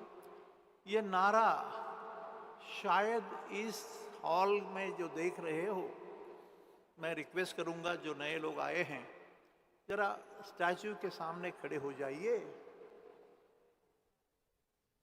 And with a deep passion and fire in the belly, देखना, सुनना, समझना और अनुभूति करना, उसके बाद समझ में आता है। और आपको समझ में आता है, आपको जो स्थिति है, आपका जो पोजीशन है आज, बड़े बड़े लोग हैं, ये माँ बाप का आशीर्वाद है। अपने माँ बाप, अपना जो दैवत हो, नाम अलग अलग है। अभी अभी कहा गया, आपको बताया गया छोटी फिल्म में, कि मुझे हमेशा लगता है कि तथागत गौतम बुद्ध का पंचशील और संत ज्ञानेश्वर माउली का पसायदान, दोनों का समन्वय होने का वक्त आ गया है। सारे धर्मों का चिंतन एक ही है, एकम सत विप्रा बहुधा वदंती। Religion is nothing but to perform your duty, duty toward the mother, the father, the family, the society, the nation, and the whole world. यही चिंतन है भाई। आप समझदार बुद्धिमान लोग हैं, लेकिन बुद्धि होना काफी नहीं है। संत ज्ञानेश्वर जी ने या तथागत गौतम बुद्ध की खोज में ये स्टैचू देख रहे हो सामने, कल ही बिठाया गया। वन सांग कितने 2000 साल के पहले चाइना से निकलकर अफगानिस्तान, रसिया से कैसे आया होगा? ज्ञान की खोज में। ज्ञान की पूजा यही ईश्वर पूजा है, सद्गुणों की पूजा यही ईश्वर पूजा है, और उसका यह स्थान है। कैसे आया होगा सोचो तो सही। बुद्धा की खोज में है, ज्ञान की खोज में है, और संत ज्ञानेश्वर बुद्धा में फर्क नहीं होता है। और महात्मा गांधी जी का सत्य और अहिंसा का तत्व दुनिया के सामने यही एक रास्ता है, दुनिया को सही दिशा दिखाने के लिए।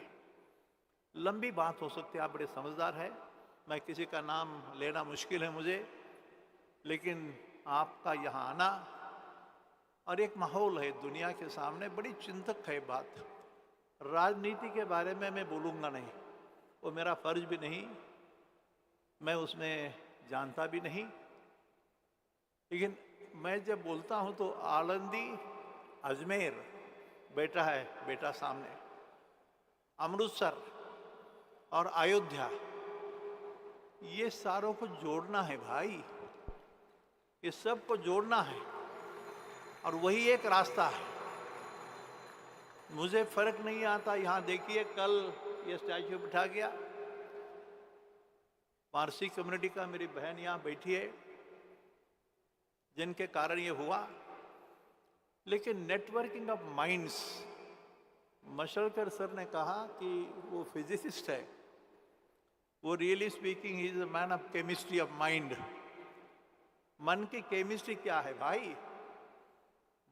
देह है, बुद्धि है, लेकिन आत्मा और मन का पता नहीं। मन की बात चंचल होता है भाई, आत्मा स्थिर होता है। तो दिल से बात करो, दिल से रास्ता दिखाओ। ये कोई बाकी बात नहीं कर रहा हूँ। You are all learned people, friends, but it fills my heart with a sense of pride and pleasure when I see Dr. Sadanand More sir sitting opposite to me. But this requires the winning personality, physically fit, mentally alert, intellectually sharp, but spiritually elevated. और दुनिया अभी इस जहां अपन बैठे हो ये आपका है, ये किसी व्यक्ति का नहीं, वर्ल्ड पीस यूनिवर्सिटी का अलोन नहीं है, ये आपका है भाई। ये आपको मालूम होना चाहिए कि this place which was inaugurated long time back by और वाइस प्रेसिडेंट साहब के हाथ से, तो उन्होंने कहा था कि ये स्पिरिचुअली ओरिएंटेड साइंटिफिक लेबोरेटरी है, अध्यात्म शास्त्र की वैज्ञानिक प्रयोगशाला है। दुनिया को सुख समाधान शांति का रास्ता दिखाने का दायित्व आपके पास है। इतना आपको अपील करके मैं रुक जाता हूँ। अभी बहुत बड़ा दूसरा संदेशा है, डिवाइन ब्लेसिंग सेरेमनी। यहाँ हमारे लोकेश मुनि जी है, राहुल बनते बोधी है, सारे धर्मों के बड़े लोग हैं। शायद Bapat will make you know exactly what is the next journey, but again I tell you, I don't want to take much time, but I had the fortune because of this background to get an invitation from America, and there I was given a small honor. But that honor was not for Professor Karad. It was in the name of Sant Jnaneshwar to Einstein. ये जो विज्ञान अध्यात्म का जो प्रयास है उसका सम्मान था, तो उसी का दर्शन अभी नेक्स्ट सेशन में होगा।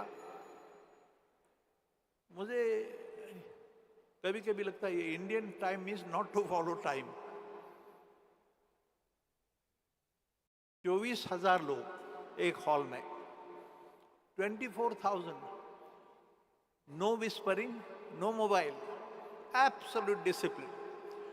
Discipline, decency, decorum and dignity are the 4 words जो दुनिया के सामने रखने का भी अपने को सीखना है। तो मैं प्रणाम करता हूँ मेरे भाइयों को, आप सबको, और महानुभाव जो बैठे हैं स्टेज पे। धन्यवाद, प्रणाम।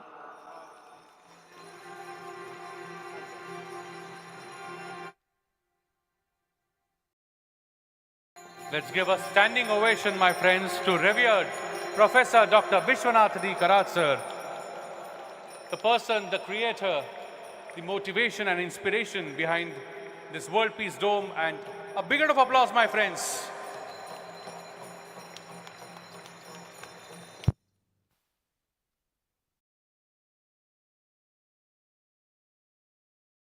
Thank you very much. I request everyone to be seated.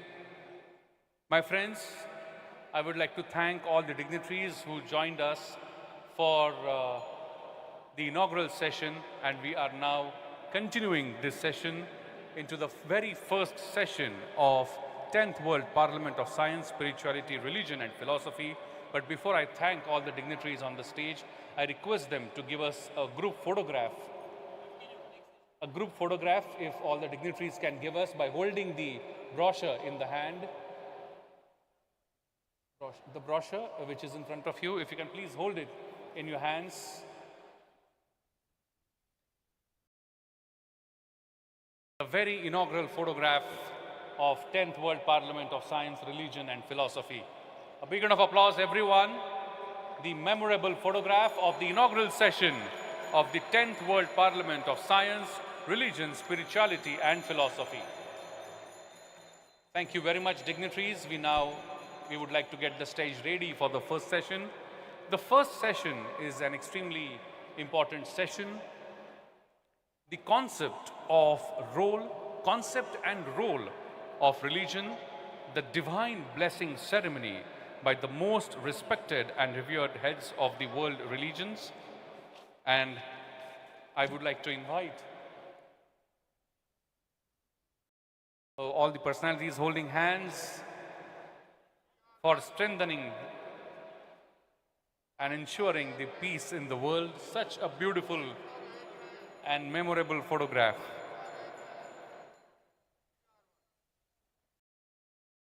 Thank you very much. I would now like to invite on stage the dignitaries for the first session. John Rodriguez, Latif Patil ji, Bhadant Rahul Bodhi ji, Abhyadas ji Maharaj, Lokesh Muni ji, Vishwa Prasanna Tirtha ji, BK Usha Didi ji, Gyani Pratap ji, Pratap Singh ji, Meher Master Muji, Ram Krishna ji, and Lesson Azadi ji. I request all the dignitaries to kindly grace the stage by their presence for this very first session.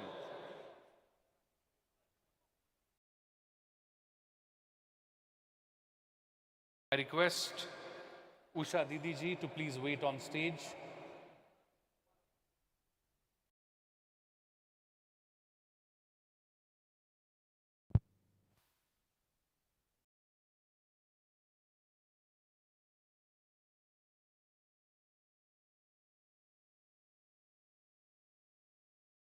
I once again request the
Religion, at its core, serves as a guiding light for humanity, offering moral principles. I request students to spiritual please nourishment, do not, and please a remain connection to seated. the divine. Please In remain today's seated, all the fragmented world, students. a divine blessing All the ceremony students, please led remain by the seated. most respected Stop the and film, revered please. heads of the world. Stop the film. Students, please, you are requested to remain seated. The session is not over. Please remain seated. All the students, those who are standing, I request their professors to please guide them back to their seats. The session has not concluded. Please remain seated. All the students, please. The lunch break is after this session. I request all of you to remain seated. The lunch break will be after this session. I request all the students to remain seated. Thank you. We can play back the film, please.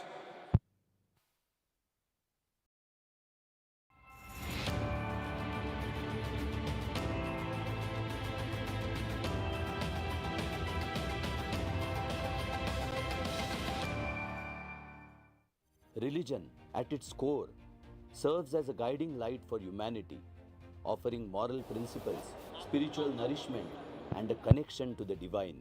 In today's fragmented world, a divine blessing ceremony, led by the most respected and revered heads of the world religions, symbolizes a powerful act of unity and hope. This sacred gathering would bring together religious leaders from different faith traditions: Christianity, Islam, Hinduism, Buddhism, Judaism, Sikhism, and others, each offering their blessings for world peace, harmony, and compassion. Such a ceremony would highlight the shared spiritual values that transcend boundaries and reaffirm the role of religion as a force for good rather than division. Through the combined wisdom and prayers of these revered figures, the ceremony would serve as a beacon of hope, reminding humanity of its collective responsibility to work towards a peaceful and just world. This session is based on the concept and role of religion, Divine Blessings Ceremony, by the most respected and revered heads of world religions. This session will investigate the concept and role of religion from different angles and aspects.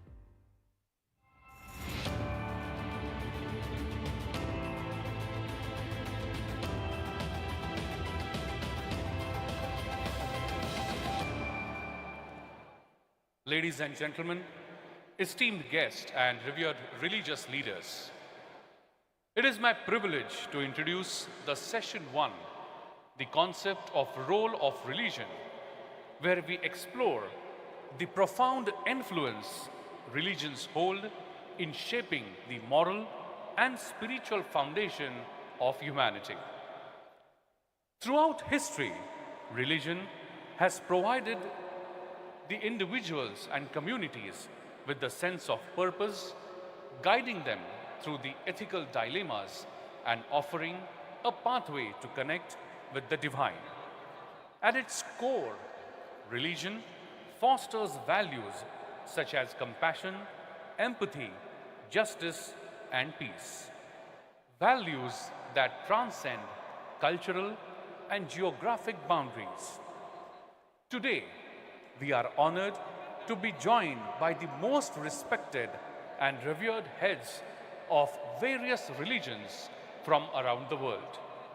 In this special Divine Blessing Ceremony, these esteemed leaders will impart their wisdom, offering prayers for peace, unity, and well-being of entire humanity. This gathering represents the beauty of religious diversity, where each faith, in its unique way, contributes to the common goal of fostering harmony and understanding among all people. The concept of religion extends beyond rituals and practices.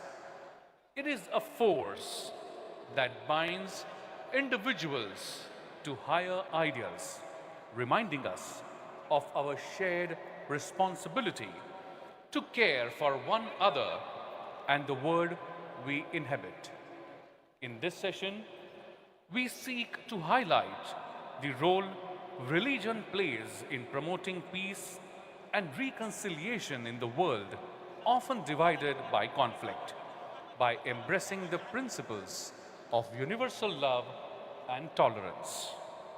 As taught by the world's faiths, we can work together to address the pressing challenges of our times. As these respected members and leaders come forward to offer their divine blessings, let us reflect on the unity that exists within our diversity. May this session inspire us all to uphold the values of our respected faiths and work toward the peaceful and compassionate world, guided by the principles of truth, love, and understanding. My friends, I'm sure you must have understood that how important this session is going to be. I request the team if we can have the Shankha Dhwani before we start this session. I request the team to kindly come forward for the Shankha Dhwani, which will mark the beginning of this session.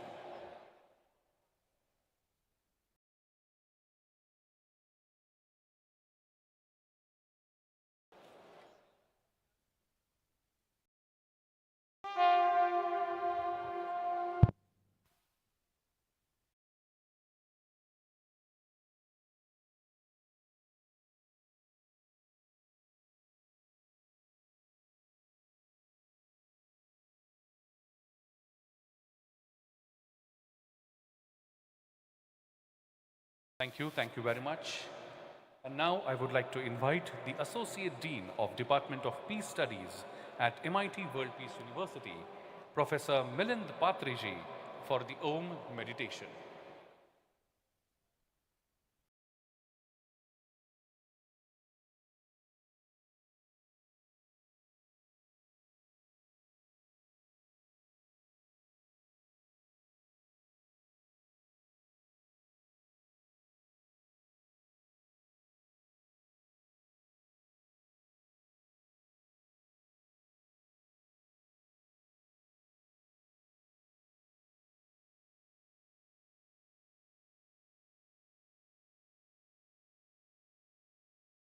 Honorable dais, distinguished guests and audience,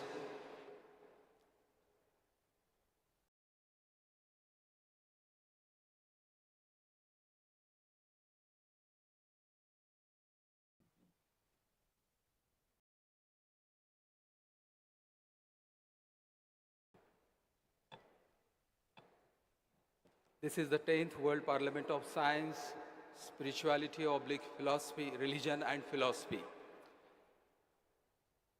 India has given, that is Bharat, has given to greatest gift to mankind, the whole humanity. It is Yoga and Om.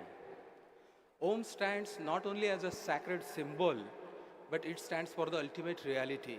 We call it as a Shabda Brahma. All thoughts, all energy, all matter, anything and everything that there exists symbolizes by Om. So today, beginning this first session of this 10th World Parliament, we begin with the sacred symbol Om. Let us create the reverberance in this entire magnificent creation, this hall. So when we play the Om audio, I will request everyone, you can feel the vibration, you can close your eyes that time. Even you can, I really request you that you can participate wholeheartedly in chanting that Om. I think this 1,500 plus audience, if we together chant this Om, I think it will create one of the greatest vibrational energy in this city. So I request all of you to kindly take your seats. Just be settled down. Gently close your eyes. I request everyone to stop the movement. I request everyone on the dais, to gently close the eyes. And as we play the music Om, I request everyone to participate wholeheartedly in Om. So technical team, please relay the Om meditation. Close your eyes, everyone, on the dais, of the dais.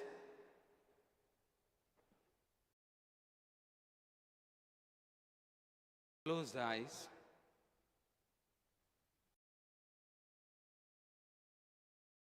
All the students, 2 minutes, wait, 2 minutes, wait.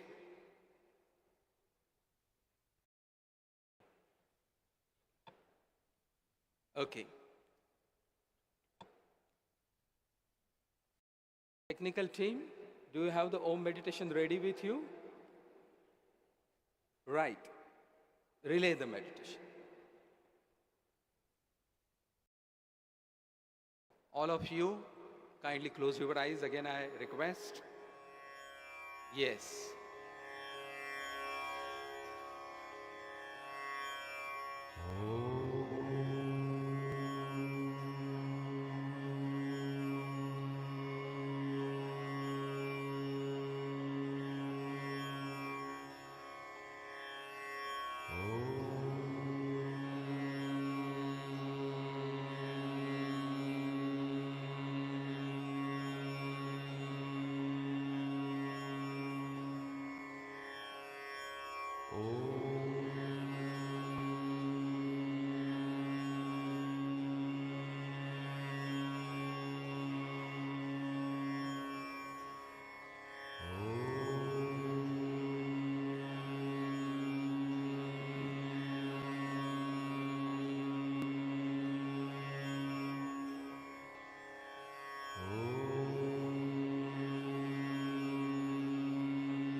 Open your eyes.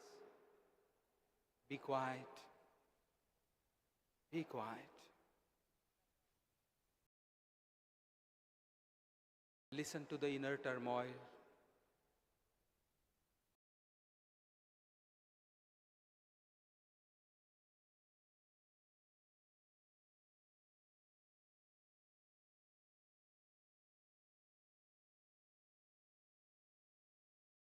Okay, gently open your eyes. Thank you very much for participating in Om. Thank you.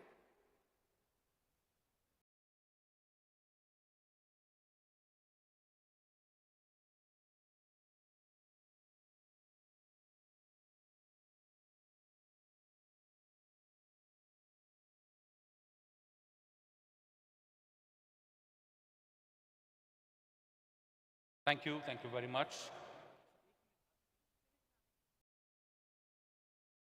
My friends, as we are aware, this is the divine blessing ceremony where we have the religious leaders of the various religions of the world. They all are participating in this session to give their blessings to this cause of world peace. And as you all are aware, that every religion in its foundation has a holy scripture. My friends, today we have, along with these religious leaders, all the blessed holy scriptures here with us. I would like to request all the student leaders, if they can please come on stage and place these holy scriptures on stage in front of these religious leaders. I request the student leaders to kindly come up with the holy scriptures now.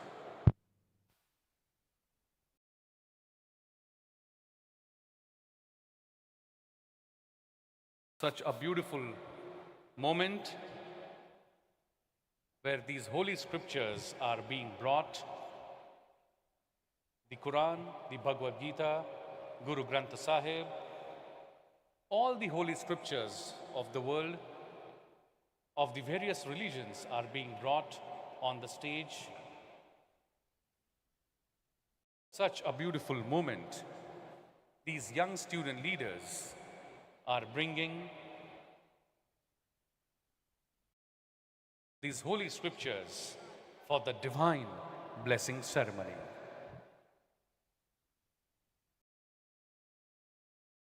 And in order to understand this session in detail, I would like to request my technical team to kindly relay once again the curtain raiser video of this session.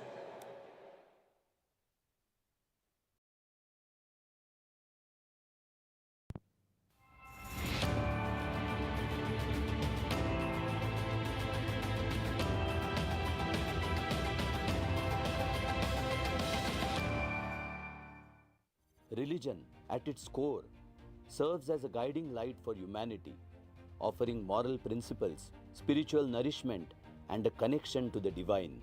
In today's fragmented world, a divine blessing ceremony, led by the most respected and revered heads of the world religions, symbolizes a powerful act of unity and hope. This sacred gathering would bring together religious leaders from different faith traditions: Christianity, Islam, Hinduism, Buddhism, Judaism, Sikhism, and others, each offering their blessings for world peace, harmony, and compassion. Such a ceremony would highlight the shared spiritual values that transcend boundaries and reaffirm the role of religion as a force for good rather than division. Through the combined wisdom and prayers of these revered figures, the ceremony would serve as a beacon of hope, reminding humanity of its collective responsibility to work towards a peaceful and just world. This session is based on the concept and role of religion, divine blessing ceremony, by the most respected and revered heads of world religions. This session will investigate the concept and role of religion from different angles and aspects.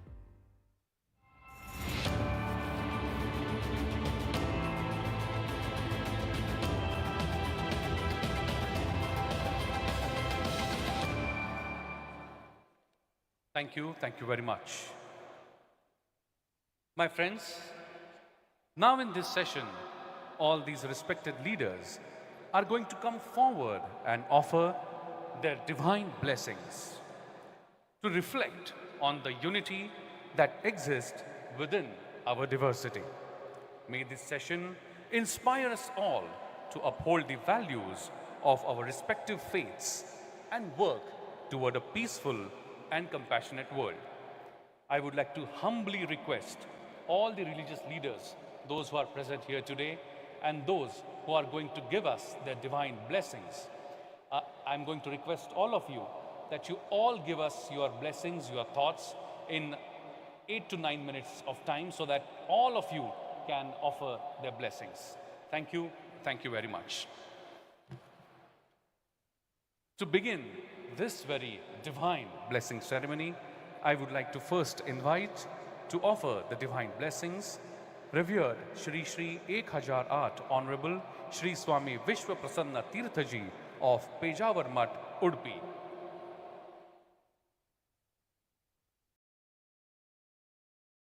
I would like to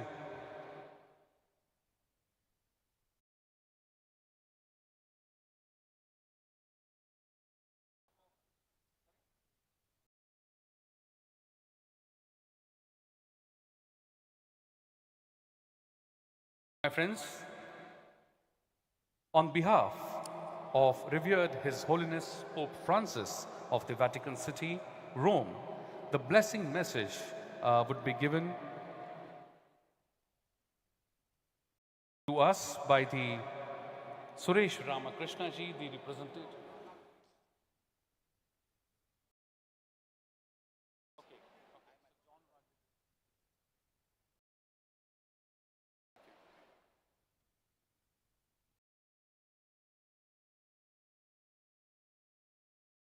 I request Honorable Dr. Badant Rahul Bodhiji Mahataro to give his divine blessings on behalf of the Buddhism.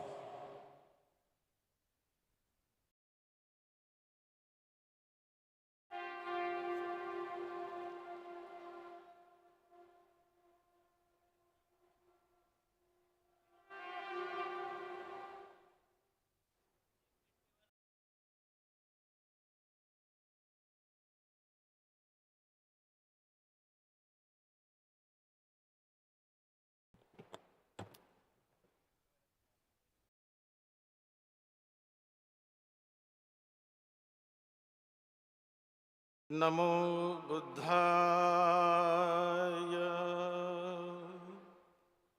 NaMo धम्माय NaMo संघाय. Today, at this very important and world-famous dome, which has been built by concepts of Dr. Vishwanath Karadji at MIT campus, Pune. And he has got that kinds of vision and courage that he invited all religious leaders, and mostly he established all the statues of great scientists of the world, all the religious founders, leaders of the world who guided the humanity in past and who guiding the humanity in present. Every person wants peace, harmony and happiness. Your heart, it is always dreaming, it is always craving for peace and harmony. Everybody wants, I should become happy, I should become peaceful, I want to just eradicate all kinds of suffering, whatever I get in my present life. And in my future life, suffering should not come. Happiness should come, prosperity should come. That is the dream of everyone. That is the dream of your heart. It is the dream of your mind, your soul. What do you say, soul? But how it comes? We have to introspect yourself, get inside, try to understand, who am I? How is my mind working? What is in my mind? Because everything happens in this world. Whatever we prepare in this world, of course we say the blessing of God. There are many gods, goddesses. Buddha also says there are many gods. But Buddha didn't say, I am a god. Buddha said there are many gods, many good people, and many bad people also. But how can we transform our mind from bad to good? ये कैसे करेंगे? वो रास्ता तथागत भगवान बुद्ध ने बताया. He was the first person, what I say, 2567 years ago. He explained the reality of mind, how the mind works, how the mind and matters, they are combining in our body, how interaction, reaction going on in our body, how can we control our mind, how can we develop the compassion and peace and harmony in our mind. आज हमें जरूरत है, हमें युद्ध तभी हम रोक सकते हैं यदि आदमी के मन को बदल डालो. मन को बदलने का कौन सा तरीका है, उसे खोज निकालो. जब तक तुम मन को प्रमुख स्थान नहीं देते, जब तक हम मेरे मन को मैं नहीं बदलता है, मेरे हाथों से होने वाली शारीरिक क्रियाएं, वाणी की क्रियाएं और जो भी एक्शन करता हूँ मैं, जो मेरे बॉडी से एक्शन की जाती है, वो बॉडी की एक्शन नहीं है, वो मन की एक्शन है। मन में विचार आता है, यदि मन में विचार नहीं आया तो आदमी कभी कोई भी काम नहीं करेगा। बुरा भी काम करने के लिए मन में बुरा विचार आता है तो वो बुराई कर लेता है। अच्छा काम करने के लिए मन में अच्छा विचार आता है तब वो अच्छा काम कर लेता है। प्रार्थना करने के लिए मन में विचार आता है तब वो प्रार्थना करता है। प्रार्थना करने का विचार नहीं आया तो कभी प्रार्थना नहीं करेगा, नहीं करेगा। किसी को मारने काटने का विचार मन में आया तो वो मारने काटने लगेगा। तो बुद्ध ये सिखाते हैं कि भाई विचार को ही रोको। वो जब पनपना चाहता है ना मन में, क्या थमा सकते हम उसको? और कैसे थमा सकते हैं? कौन सा रास्ता है थमाने का? वो रास्ता विपस्सना के द्वारा, ध्यान भावना के द्वारा कि अपने भीतर जाओ। मन को तो आंखों से नहीं देख सकते, मन का कोई आकार नहीं होता है, कोई रूप नहीं, कोई रंग नहीं, कोई कलर नहीं, कोई डायमेंशन नहीं, कोई वजन नहीं, कुछ भी नहीं है। लेकिन फिर भी मन है, मन का साक्षात्कार होता है, मन की अनुभूति होती है। और वो तब होती है कि इस आंखों से मन को नहीं देख सकते। ये मांस की आंखें मन को नहीं देखती। मन को देखने के लिए ये आंखें बंद करके भीतर की आंखों को खोलना होता है, जिसे कहते हैं डिवाइन आई, जिसे कहते हैं दिव्य चक्षु। बुद्ध को जो ज्ञान मिला, कौन सा ज्ञान मिला? दिव्य चक्षु यानंग यानंग उदपादि पैया उदपादि आलोक उदपादि। मेरे भीतर वो ज्ञान की प्राप्ति हुई, प्रकाश की प्राप्ति हुई, आलोक की प्राप्ति हुई। मैं बुद्ध बन गया हूं, परिपूर्ण ज्ञान मुझे हो गया है। वो भीतर से ज्ञान होता है और ये ज्ञान हर एक को हो सकता है। वो ये नहीं कहते कि मुझे ही हुआ दूसरों को नहीं होगा, ऐसी बात नहीं। हर एक व्यक्ति को वो ज्ञान हो सकता है। केवल उस रास्ते पर चलना चाहिए, समझना चाहिए। वो शक्ति आपके भीतर छिपी हुई है। बुद्ध कहते कि मैं तो बुद्ध बना, लेकिन मैं हर एक इंसान के हृदय में बुद्ध के अंकुर को देखता हूं, बुद्ध के बीज को देखता हूं। वो यदि उसको पनपाना चाहे, पनपा सकता है। करुणा को निर्माण करना चाहे, निर्माण हो सकती है। जिनके मन में करुणा निर्माण होगी वो कभी तलवार नहीं उठाएगा। जिनके मन में मातृभाव निर्माण हुआ, मैत्री निर्माण हुई, वो कभी हाथ किसी पर नहीं उठाएगा। तो मैत्री निर्माण करो, करुणा निर्माण करो, प्यार निर्माण करो, भाईचारा निर्माण करो, समता निर्माण करो, बंधुभाव निर्माण करो, तो कलह मिट जाएगा। और ये निर्माण कौन करेंगे? तुम्हें हमें सभी को मिलकर करना है। Collective responsibility we have to develop, collective compassion we have to develop, collective our duty we have to develop, duty to our mother, duty to our father, our parents, duty to our nation, duty to our society, duty to our world. तभी युद्ध रुकेगा।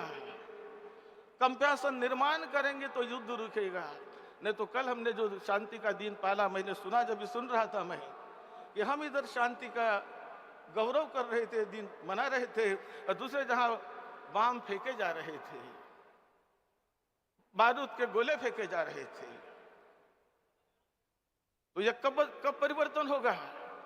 यह परिवर्तन होगा हृदय को बदलने से, हृदय मातृभाव लाने से, भाईचारा लाने से, करुणा लाने से, कंपैशन लाने से। और वो करुणा लाने की शक्ति, वो कंपैशन को निर्माण करने की शक्ति आप में है, आप सभी में है, हर एक व्यक्ति में है। उसे कैसे हमें जगाना है, उसका कैसा हमें साक्षात्कार करना है, वो रास्ते से चले तो जीवन धन्य होगा। युद्ध अपने आप रुक जाएगा, हमारे रोकने से रुक जाएगा, नहीं तो युद्ध कोई रुकने वाला नहीं है। हम केवल ऐसे किसी के भरोसे पर रह जाए, मैं तो पूजा करता हूं, प्रार्थना करता हूं, वंदना करता हूं, मेरे घर में शांति आ जाए। मैं तो वंदना करता हूँ मेरे समाज में शांति आ जाए। तो केवल हाथ जोड़ने से वंदना से शांति नहीं आने वाली। हम परिवार के लोगों को शांति से रहना है, भाईचारे से रहना है, बंधुभाव से रहना है, प्रेम से रहना है, तब शांति हमारे परिवार में आएगी, तब शांति हमारे समाज में आएगी। तो हमें अच्छा रहना सीखना है, यही बात, क्योंकि हम पर डिपेंड करता है।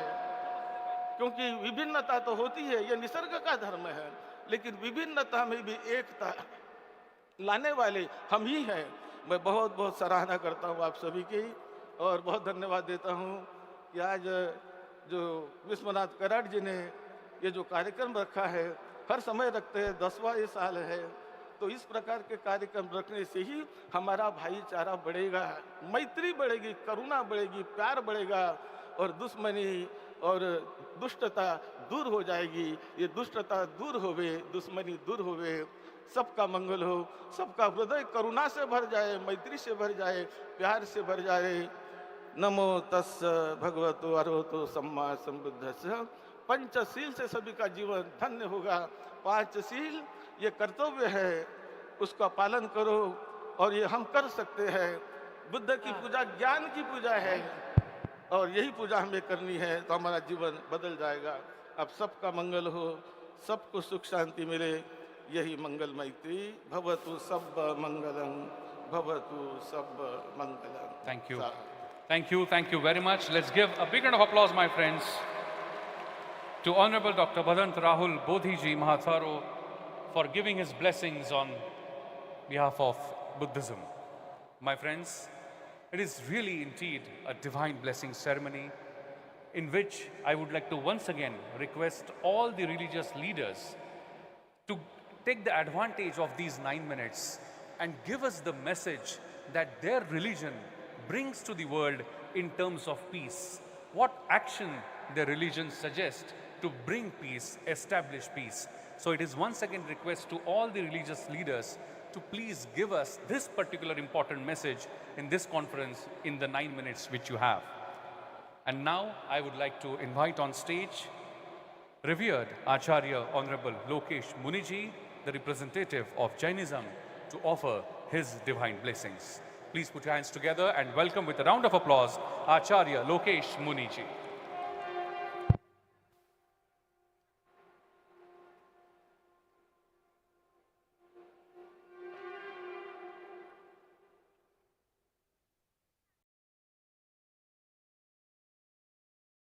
MIT पीस यूनिवर्सिटी द्वारा आयोजित 10th world parliament of science, spirituality, religion and philosophy, इस कॉन्फ्रेंस के शिल्पकार, मंच पर उपस्थित प्रोफेसर डॉक्टर विश्वनाथ कराड़ जी और सब सम्मानित मंच उपस्थित बंधुओं और बहनों, ये कॉन्फ्रेंस ऐसे समय में आयोजित हो रही है जब विश्व आकाश में बम गुंजायमान हो रहे हैं, मिसाइलें दागी जा रही है, कुछ लोग इधर का समर्थन कर रहे हैं, कुछ लोग उधर से समर्थन कर रहे हैं, किंतु इस कॉन्फ्रेंस का ये संदेश है कि युद्ध, हिंसा और आतंक किसी समस्या का समाधान नहीं है। वार्ता के द्वारा, संवाद के द्वारा, पीस थ्रो डायलॉग के द्वारा हर समस्या को सुलझाया जा सकता है। अभी हमने सुना अनेक वक्ताओं को, मैं कहना चाहूंगा कि युद्ध के बाद भी आखिरी दिन क्या होगा? आखिरी दिन वही देश बातचीत की टेबल पर आएंगे। तो मेरा निवेदन है, चाहे यूक्रेन और रशिया हो, चाहे इजराइल और फिलिस्तीन हो, किस तरह हमारे मासूम बच्चे मारे जा रहे हैं, पूरे विश्व की इकोनॉमी प्रभावित हो रही है, हमारी बहनें आज समय में विधवा हो रही है, और युद्ध केवल और केवल बर्बादी लाता है। इसलिए मेरा निवेदन है कि युद्ध के बाद में जो बातचीत की टेबल पर आने वाले हैं वो पहले ही बातचीत की टेबल पर क्यों ना आ जाए। MIT पीस यूनिवर्सिटी वही कार्य कर रहा है। मैं कहना चाहता हूं प्रोफेसर विश्वनाथ कराड़ जी को, आप आगे आइए, ये सर्वधर्म के संत आपके साथ में हैं, क्योंकि धर्म ये कहता है, धर्म जोड़ना सिखाता है, तोड़ना नहीं सिखाता। धर्म के क्षेत्र में हिंसा, घृणा, भय और नफरत का कोई स्थान हो नहीं सकता। मैं इस 10वें विश्व पार्लियामेंट में कहना चाहूंगा कि अध्यात्म और विज्ञान एक दूसरे के विरोधी नहीं है, बल्कि अध्यात्म और विज्ञान एक दूसरे के जो है पूरक हैं। हमें विज्ञान का लाभ उठाना चाहिए, किंतु अध्यात्म को साथ लेकर के वो मानवता के हित और कल्याण में कैसे विज्ञान भी कार्यकारी हो, इस दिशा में काम करने की जरूरत है। अभी संयोजक ने जैसा कहा कि इस पीस के विषय पर फोकस रखते हुए कुछ समाधान की दिशा में चर्चा हो, और मैं MIT पीस यूनिवर्सिटी के इस मंच से भारत सरकार से, यूनाइटेड नेशन से भी ये निवेदन करना चाहूंगा कि हमारा जितना मॉडर्न एजुकेशन सिस्टम है वो केवल लेफ्ट हेमिस्फीयर को जगाने का काम कर रहा है, जो कि बुद्धि, गणित और तर्क के लिए रिस्पॉन्सिबल है, किंतु हमारा राइट हेमिस्फीयर जो इंट्यूशन पावर के लिए, जो स्पिरिचुअल डेवलपमेंट के लिए रिस्पॉन्सिबल है, आज उसकी उपेक्षा हो रही है। मौजूदा शिक्षा प्रणाली शारीरिक शिक्षा पे ध्यान दे रही है, बहुत कुछ बौद्धिक शिक्षा पे उससे भी अधिक ध्यान दे रही है, किंतु साथ ही साथ mental development and emotional development की दिशा के अंदर आगे बढ़ने की जरूरत है। बंधुओं और बहनों, हमारे इसी मस्तिष्क में एनिमल ब्रेन भी मौजूद है, जहां पर पार्श्विक वृत्तियां जन्म लेती हैं, तो हमारे इसी मस्तिष्क में नियोकॉर्टेक्स परत भी है, जहां पर मानवीय और दैविक वृत्तियां जन्म लेती है। मैं एक जैन संत होने के नाते ही नहीं, मेडिकल साइंस इस बात को एक्सेप्ट करता है कि अगर स्टूडेंट का सिंपैथेटिक नर्वस सिस्टम ज्यादा सक्रिय है या पैरासिम्पैथिक नर्वस सिस्टम अधिक सक्रिय है, या तो वो हीन भावना में चला जाएगा, दब्बू रह जाएगा, या इतना आक्रामक बन जाएगा। जैसे वर्जीनिया की यूनिवर्सिटी में एक स्टूडेंट ने 32-33 को शूट करके रख दिया।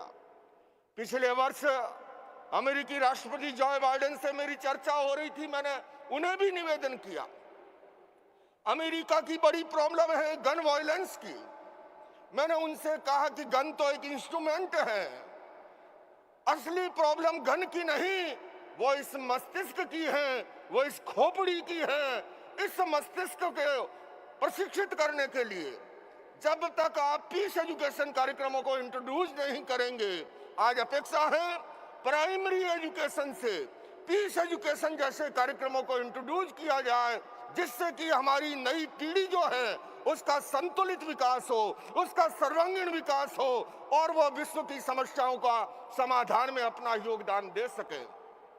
अंत में मैं अपनी बात को संपन्नता की ओर ले जाते हुए कहना चाहूंगा, एक व्यक्ति गाड़ी लेकर जा रहा था, संध्या का समय, ट्रैफिक पुलिस वाले ने देखा कि उसके लाइट नहीं है। रोकने की चेष्टा की कि भैया गाड़ी कहां दौड़ा रहे हो, इसके लाइट नहीं है। ड्राइवर ने कहा बीच में से हट जा, नहीं तो मारा जाएगा, इसके ब्रेक भी नहीं है। मैं कहना चाहूंगा वो गाड़ी कितनी खतरनाक होगी जिसके लाइट भी ना हो और जिसके ब्रेक भी ना हो। वो इंसान कितना खतरनाक होगा जिसके अपने इमोशंस और पेशेंस पर नियंत्रण नहीं है, जिसके अपने संवेदन पर नियंत्रण नहीं है। हमारी प्राचीन गुरुकुल प्रणाली यही सिखाती थी, सत्यम वद, धर्मम चर, क्रोधम मा कुरु। अभी प्रोफेसर विश्वनाथ कराड़ जी का हमने वक्तव्य सुना, इतना सारभूत वक्तव्य था। वो कथा भी क्या कहती है, युधिष्ठिर और द्रोणाचार्य जी को पाठ पढ़ाया बच्चों को, अगले दिन याद करने के लिए कहा, छोटा सा पाठ था, अगले दिन पूछा, सभी विद्यार्थियों ने दोहरा दिया, सत्यम वद, धर्मम चर, क्रोधम मा कुरु। एक विद्यार्थी बोला मुझे पाठ याद नहीं हुआ। कहा अगले दिन याद करके लाना। अगले दिन भी पूछा तो बोले याद नहीं है। वो जमाना अलग था, एक लापा पड़ा और वो कहते हैं मुझे पाठ याद हो गया। द्रोणाचार्य जी ने पूछा ये क्या है? बोले गुरुदेव आपने ही कहा था शिक्षा वो शिक्षा है जो जीवन में उतर जाए। मुझे अभी तक गुस्सा आता था, किंतु आज जब चांटा पड़ा और गुस्सा नहीं आया, मैं कह सकता हूं मुझे पाठ याद हो गया। आज अपेक्षा है हमारी शिक्षा प्रणाली को उस तरह से गुरुकुल प्रणाली में, क्योंकि थ्योरेटिकल शिक्षा, सैद्धांतिक शिक्षा हमें ज्ञान करा सकती है, किंतु जीवन में जो बदलाव आता है वो प्रयोग से आता है। अमेरिकी राष्ट्रपति बिल क्लिंटन से जब मेरी भेंट हुई, मैंने उनसे कहा आप पीस पे कॉन्फ्रेंस करते हो, आप नॉन वायलेंस पे करते हो। मैंने कहा मेरे हिंदुस्तान में तो एक एक सन्यासी लाखों की भीड़ जुटाता है। अगर केवल व्यक्ति उपदेश से बदलता तो अब तक धरती स्वर्ग बन गई होती। व्यक्ति बदलता है प्रयोग से। इसलिए मैं फिर अपील करना चाहता हूं भारत सरकार से, यूनाइटेड नेशन से, विश्व की सरकारों से, आइए पीस एजुकेशन जैसे कार्यक्रमों को इंट्रोड्यूस करें। और अंत में मैं विश्वनाथ कराड़ जी को इस बात के लिए साधुवाद देना चाहता हूं। ये कॉन्फ्रेंस तो हम देख ही रहे हैं। पिछले वर्ष आपने लोकतंत्र का एक महान कुंभ आयोजित किया था बंबई में। हालांकि मुझे एक सत्र का संचालन का दायित्व दिया था भाई राहुल कराड़ ने आकर के, पर मेरा वो सौभाग्य नहीं था। मैं उस समय अमेरिका की यात्रा पर था। पर मैं कह सकता हूं अद्भुत कार्य आपने किया है और इसलिए कर पा रहे हैं। मैं फिर से कहूंगा ये रामकृष्ण परमहंस का सौभाग्य था कि उन्हें विवेकानंद जैसा शिष्य मिला। ये सौभाग्य था समर्थ गुरु रामदास का, उन्हें छत्रपति शिवाजी जैसा शिष्य मिला। और प्रोफेसर कराड़ साहब, ये आपका भी सौभाग्य है कि आपको राहुल कराड़ जैसा पुत्र मिला है। ये आपके पुत्र और पुत्री जो कार्य कर रहे हैं, आइए हम सब इनका साथ दें और दुनिया को खूबसूरत बनाएं। इन्हीं शब्दों के साथ ओम Arham. Thank you very much, Acharya Honorable Lokesh Muniji, for bringing us the blessings from Jainism. I would now like to invite on stage for giving the divine blessings, all the way from Brahma Kumari's Ishwariya Vishwavidyalaya, Mount Abu, Rajasthan, Honorable B.K. Usha Didi ji. Please put your hands together and welcome with a round of applause, Honorable B.K. Usha Didi.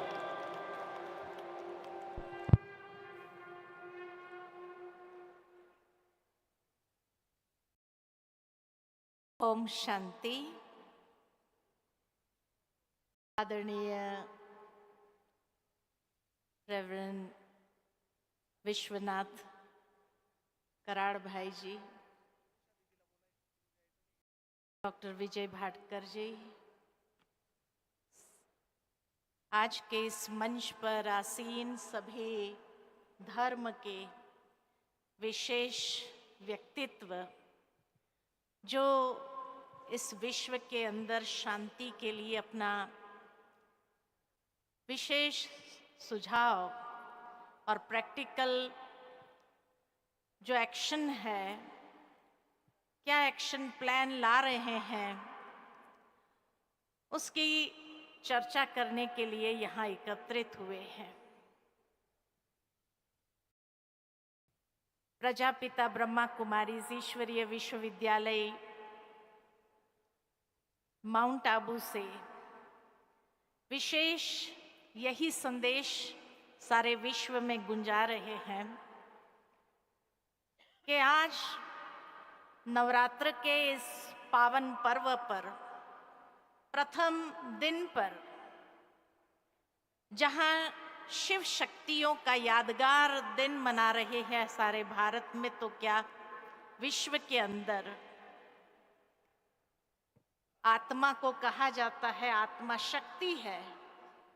क्यों नहीं यहाँ बैठे हुए हर कोई शिव की वो शक्ति बन जाए असुरों का संहार करने के लिए, अर्थात जो बुराई रूपी असुर है उसका संपूर्ण संहार करने के लिए इतने लोग अगर एकत्रित है तो यहाँ के जो वाइब्रेशंस गूंजेंगे सारे विश्व के अंदर, ये प्रकंपित होंगे ही, एक विश्वास है। और आज इसी विश्वास के साथ यही कहना चाहूंगी कि जब हम ओम शांति का उच्चारण करते हैं, बहुत सुंदर भाई ने आरंभ में ओम ध्वनि का उच्चारण किया, लेकिन ओम शांति का स्वरूप बन जाए हर एक इंसान। ओम शब्द के अंदर 3 अक्षर है, अ, उ और म। ओम को कहा गया यूनिवर्सल वर्ड है, यूनिवर्सल ध्वनि है। इंग्लिश में भी इसीलिए कहते हैं ओम यानी AUM। अ का मतलब है आचरण, उ का मतलब है उच्चारण और म का मतलब है मन के विचार। A for actions, U for utterance, M for mind। जीवन में शांति अगर होगी तो विश्व के अंदर शांति प्रकंपित कर सकेंगे, लेकिन जीवन में शांति तभी होगी जब मन के विचार, वाणी और कर्म तीनों हार्मनी में फंक्शन करें, एकता के साथ जुड़ जाए। जब हमारे एक्शंस, अटरेंस और मन के विचार हार्मनी में फंक्शन करने लगे, तभी तो शांति होगी।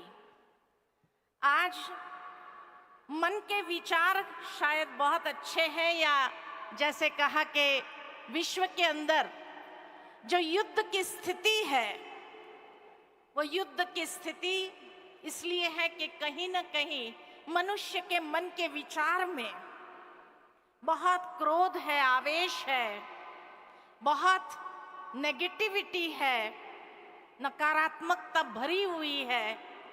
इसीलिए मन के विचार ही जहां शुद्ध न हो, वाणी कैसी होगी। वाणी भी एक दूसरे को जोड़ने का काम नहीं करती है, तोड़ने का काम करती है।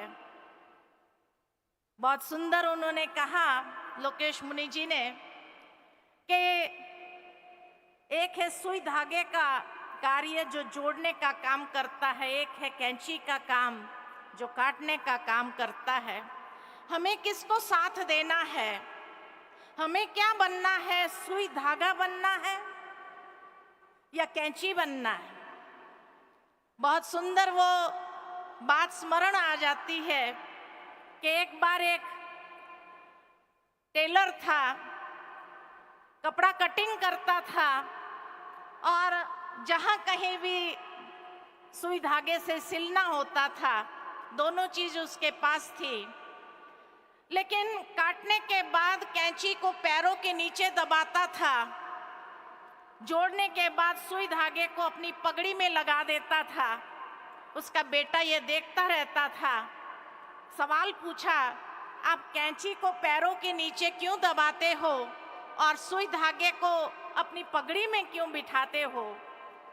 पिता ने कहा, जो काटने वाले हैं उसको हमेशा दबा के रखना ही ठीक है, जोड़ने वाले को आप ऊंचा उठते हुए देखेंगे हर घड़ी। तो हमारी वाणी भी ऐसी हो जो जोड़ने का काम करे, कहीं काटने का काम न करे। आज हम बधाई देते हैं हमारे डॉक्टर विश्वनाथ कराड़ जी को, जो इन्होंने सुई धागे का कार्य करके सभी धर्म के लोगों को जोड़ने का काम किया है। यही सच्ची आध्यात्मिकता की शिक्षा है, यही वर्ल्ड पीस को साकार में लाएगी, क्योंकि आज कई धर्म भी आपस में एक दूसरे के साथ लड़ रहे हैं। कर्म भी हमारा ऐसा हो तो कर्म इतना सराहनीय है डॉक्टर विश्वनाथ कराड़ जी का कि जरूर ये विश्व शांति की ओर कदम से कदम आगे बढ़ाने का कार्य है। इसीलिए आज हम सभी को ये संकल्प करना होगा कि हम सभी अपने मन, वचन, कर्म को हार्मनी में ले आए, शांति में ले आए। जिससे हम सारे विश्व के अंदर भी वसुदेव कुटुंबकम की भावना को जागृत कर सके। आज अगर धर्म के सभी लोग एकत्रित हो जाए, क्योंकि सभी का लक्ष्य तो यही है विश्व शांति, तो क्यों नहीं हम हाथ से हाथ मिलाते हुए, कदम से कदम मिलाते हुए अगर विश्व के चारों ओर फैल जाए तो अवश्य विश्व के अंदर शांति को लाने के लिए ये वाइब्रेशंस को सहजता से प्रकंपित कर सके। अंत में विश्व शांति के लिए 2 मिनट मेडिटेशन करेंगे। जैसे हम आपको विचार देते जाएंगे, आप अपने मन के अंदर भी उसी विचार को महसूस भी करेंगे और प्रकंपित भी करेंगे। चलिए 2 मिनट स्वयं के मन को शांत करें, बाह्य सभी बातों से अपने मन को समेट ले और एक ही संकल्प में स्थित हो जाए। इस शरीर में मैं चैतन्य शक्ति आत्मा हूं और मेरा गुण धर्म शांति है। मैं शांत स्वरूप आत्मा हूं। शांति मेरी वास्तविकता है। शांति मेरा निज स्वरूप है। इसी शांति में शक्ति है। मैं शांत हूं, शुद्ध हूं, शक्ति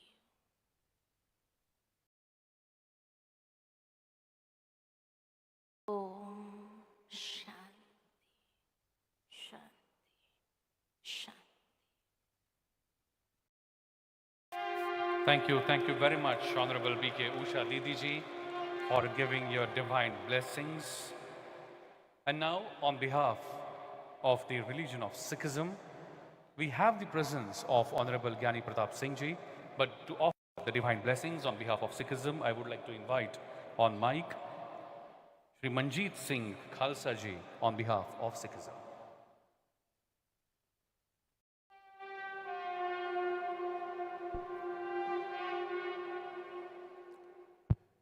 ओंकार सतनाम करता पुरख निर्भव निर्वैर अकाल मूरत अजूनी सैभं गुर प्रसाद जप आद सच जुगाद सच है भी सच नानक होसी भी सच वाहे गुरु वाहे गुरु वाहे गुरु।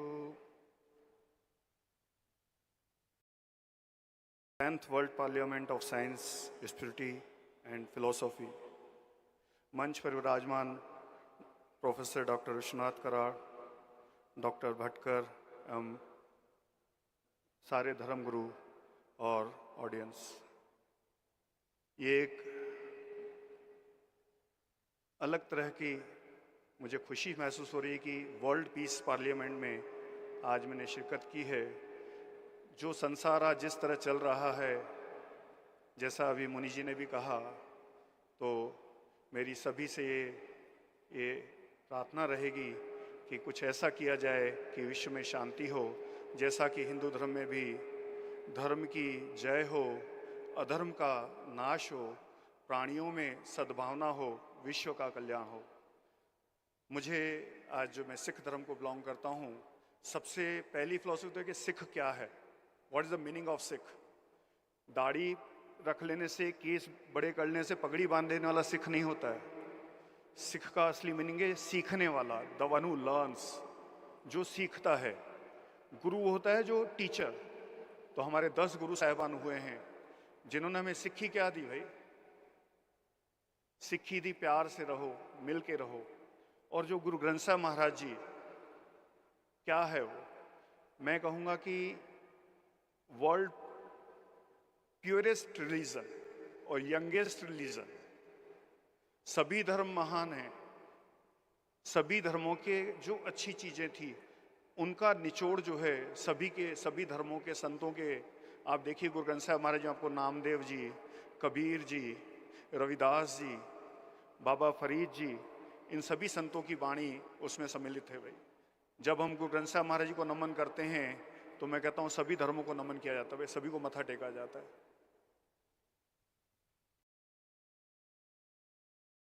गुरु ग्रंथ साहब महाराज जी के अंदर सभी रागों में वाणियों का उच्चारण किया गया है। लोग कहते हैं वाहेगुरु मंत्र जो सिखों का मंत्र है, ना। वाहेगुरु मंत्र का असली मीनिंग वव्वा वासुदेव है, हा हरि जान, गग्गा गोविंद रूप है, रर्रा राम पछान। 4 युग हुए हैं, सतयुग, त्रेता, द्वापर और कलयुग। सतयुग में भगवान वासुदेव की पूजा होती थी, त्रेते में लोग हरि हरि करते थे, द्वापर में गोविंद गोविंद करते थे और कलयुग में राम राम। तो वाहेगुरु एक बार बोलने से आपको 4 युगों के भगवान का फल मिलता है। वव्वा वासुदेव है, हा हरि जान, गग्गा गोविंद रूपे, रर्रा राम पछान। वावा वहीद है, हा हमीद है, गग्गा गुसाई है, रर्रा रहीम है।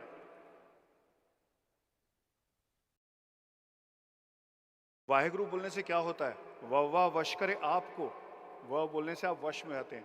हा होए अधीन, गग्गा गम मिटाए दे, रर्रा रस में लीन। चौ अखरा दे आखरे, खंड ब्रह्मांड टिका है। इन 4 अक्षरों के आश्रय पूरा ब्रह्मांड टिका हुआ है भाई। तो साध संगत जी, हमें जो आदत है गुरुद्वारे में प्रवचन करने की, यहाँ बोलने की, तो उसमें हम साध संगत ही बोलते हैं। ये सारी जो साधुओं की संगत बैठी है भाई। हमारा जो पहला वर्ड जो मैंने आके पहले प्रेयर शुरू की थी, हमारा उसको मूल मंत्र कहा जाता है, एक ओमकार। ओम क्या है? सभी धर्मों में यह कहा गया है कि गॉड इज वन, भगवान एक है। जैसा डॉक्टर विश्वनाथ कराड़ जी ने जो यहाँ पे आयोजन किया है, मैं डॉक्टर साहब से कहूँगा कि पिंपरी चिंचवड़ पूना में आकुड़ी में गुरुद्वारा बना हुआ है। बाबा मोनी साहब जी ने सेम प्रयोग 1993 में किया था। आज भी उस गुरुद्वारे में माला लगी हुई जिसमें सभी धर्मों के सिंबल हैं और सभी भगवानों के नाम हैं। वहाँ पे मैंने कई जैन मुनियों को ऊपर आके, हमारे यहाँ मेडिटेशन बना हुआ है, वहाँ पे घंटों उन्होंने मेडिटेशन किया हुआ है। और वही एक ऐसा स्थान है, आप कहीं जाते हैं मस्जिद में तो आपको अल्लाह पैगंबर इनके फ़ोटोज़ वगैरह मिलेंगे, उनका सजदा किया जाता है। आप राम मंदिर जाएंगे, भगवान राम, शिव मंदिर जाएंगे, शिव जी का, चर्च जाएंगे, जीसस का। पर वहाँ मानसरोवर, उसका नाम दिया मोनी बाबा जी ने मानसरोवर, कि भाई यहाँ पे हंस भी आएंगे, बगुले भी आएंगे।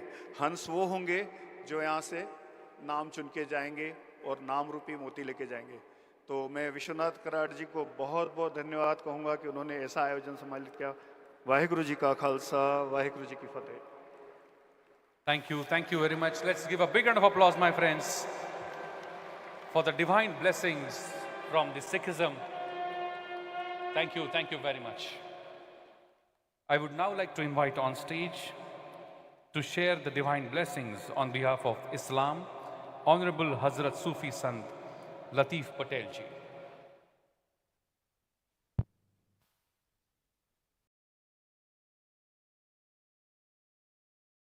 नहमदुहु व नुसल्ली अला रसूलिहिल करीम, अम्मा बाद फ़ाऊज़ बिल्लाहि मिनश शैतानिर रजीम, बिस्मिल्लाहिर रहमानिर रहीम।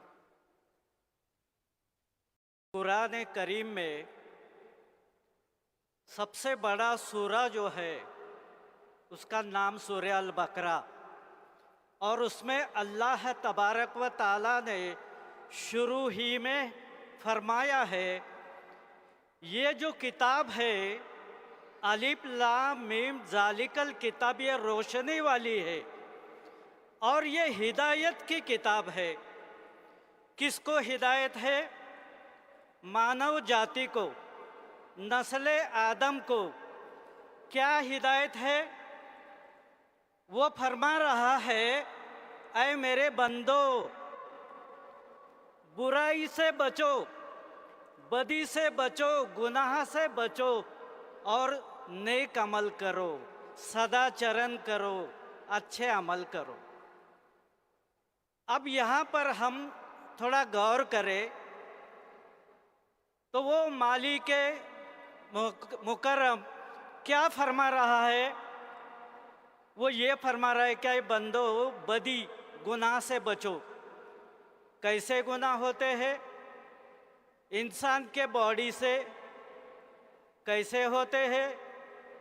आँखों से, ज़बान से, कानों से, हाथों से, पैरों से। 6-7 इंद्रियां ऐसी है जो प्रकट इंद्रियां कहते हैं जिसे, और वो 7 प्रकट इंद्रियां और 8वीं हमारा नफ्स जिसे चित्त कहते हैं, चित्त। ये 8 इंद्रियों को पाक रखो। अगर नहीं रखा, एक उदाहरण के तौर पे कहता हूँ, शराब हराम है, जुआ खेलना हराम है, चोरी करना हराम है और जीनाखोरी यानी व्यभिचार करना हराम है। अगर कुरान करीम में इसको गुनाह कबीरा कहा गया, बड़े गुनाह, तो वेदों में भी कहा गया ये 4 महापाप है। इन महापापों से ऐ बंदो दूर रहो। क्या होगा? हमारे जीवन को हमने कभी गौर से देखा क्या? हमारा जीवन 4 अवस्था का है। उम्र की 15 साल तक हम बच्चे हैं, 15 से 40 हम जवान हैं, 40 से 60 हम एडल्ट यानी प्रौढ़ है, अधेड़ उम्र के हैं, और 60 के बाद हम बूढ़े हैं। ये 4 दिन की जिंदगी हमें मिली है। अगर शराब पिए, नशा हो गया, एडिक्शन हो गया, वो छूटता नहीं, तो बंदा उसका लिवर फटके 40-50 के पहले भी जा सकता है। तो आया था बंदा 4 दिन के लिए और जा रहा है अपने गलती से 2 दिन में, जवानी में चला गया। जुआ खेला, फुटपाथ पर आ गया, परेशानी हो गई, जिंदगी बर्बाद हो गई। चोरी किया, पकड़ा गया, जेल में चला गया, जिंदगी बर्बाद हो गई। और व्यभिचार किया तो पति पत्नी का रिश्ता टूट गया और हमारी फैमिली, हमारा परिवार टूट गया। आए तो हम 4 दिन के लिए। हे मानव जाति, हम हिंदू है, हम मुसलमान है, कोई सिख है, कोई पारसी है, कोई जैन है, कोई सब है, लेकिन कभी हमने गौर से देखा? कभी चांदनी रात को आसमान की तरफ देखना, वो विराट ब्रह्मांड है, वो कॉस्मोस, उसका कोई लिमिट नहीं। कितने तारे, कितने ग्रह, कितने सैटेलाइट। और हमारा ये पृथ्वी जो उपग्रह है, ये एक ऐसा यूनिक ग्रह है जिस पे सजीव सृष्टि रहती है। आज तक विज्ञान तंत्रज्ञान को भी पता नहीं चला कि ये कायनात, ये ब्रह्मांड, ये कॉस्मोस में और कोई ग्रह पे सजीव सृष्टि है क्या? आज तक एक ही बात पता चली है, वो हमारा पृथ्वी ये ग्रह है। तो हमें सुन लो, हमें कितना सोचकर चलना चाहिए कि हमें 4 अवस्था का जीवन वो परमात्मा शक्ति ने हमें दिया। कोई उसे अल्लाह कहता है, कोई परमात्मा कहता है, कोई उसे वाहेगुरु कहता है, कोई उसे अलमाइटी गॉड कहता है, कोई उसे यहोवा संबोधन करता है। पर हम सब का वो क्रिएटर एक ही है और उसने हमें जो वरदान दिया है वो मानव रूप में भेजा है। ये पृथ्वी सजीव सृष्टि का ग्रह और उसमें वायरस जिसका साइज अल्ट्रा माइक्रोस्कोप के नीचे देखा जाता है 10⁻⁻⁹, वो वायरस से लेके मानव तक असंख्य सजीव है, लेकिन वहाँ से मानव तक सबसे सर्वोत्कृष्ट अगर कोई सजीव है तो वो मानव है, और हम मानव बन के आए हैं, ये हमारा परम भाग्य है और हमें उस भाग्य को संभालना है। आज दुनिया में हम कई व्याख्याताओं का मैंने सुना कि युद्ध की बात चालू है, ठीक है वही बात है। आज वो इंसान ये नहीं सोच पा रहा ये हमारा पृथ्वी ग्रह एकमेव ग्रह है जहाँ हम रह सकते हैं, और उसको बम्बार्डिंग करके उसको मिटाने की कोशिश हो रही है। इसके लिए एक बात और है, ये संघर्ष होते क्यों है, तो हमारा जो चित्त है उसमें जो अहंकार निर्माण होता है, मैं श्रेष्ठ और कोई नहीं श्रेष्ठ, तो ये श्रेष्ठता के ये तकब्बुर जिसे हम कहते हैं, गर्व जिसे कहते हैं, इस अहंकार को जब हम मिटाएंगे तो हमारे अंदर नम्रता आएगी, और वही नम्रता मानवता की दृष्टि देगी, वही नम्रता समानता की, बंधुता की वो दृष्टि देगी कि हमारा ये पृथ्वी का तमाम मानव समाज सुखी हो जाएगा। आज यहाँ पर विश्वनाथ कराड़ सर ने जो ये कॉन्फ्रेंस ली है, बहुत बढ़िया काम चल रहा है। जिस वक्त में दुनिया में लड़ाई हो रही, उस वक्त ये शांति की बात फैला रहे हैं। मैं मेरे अल्लाह तबारक व ताला की बारगाह में ये सूफी पीर फकीर ये दुआ करना चाहता है कि डॉक्टर विश्वनाथ कराड़ सर की ये जो विश्व शांति मिशन है उसको कामयाबी और कामरानी अता फरमा, और हम सबको पापाचरण से दूर रहने की, सदाचरण की और भाई चारे की तौफीक अता फरमा। मैं मेरे 4 शब्दों को यही विराम देता हूँ। धन्यवाद। Thank you very much, Hazrat Sufi Saint Latif Patel ji, for your kind words. I would now like to invite on stage to give us the divine blessings on behalf of Zoroastrianism, Dame Dr. Master Meher Mushi.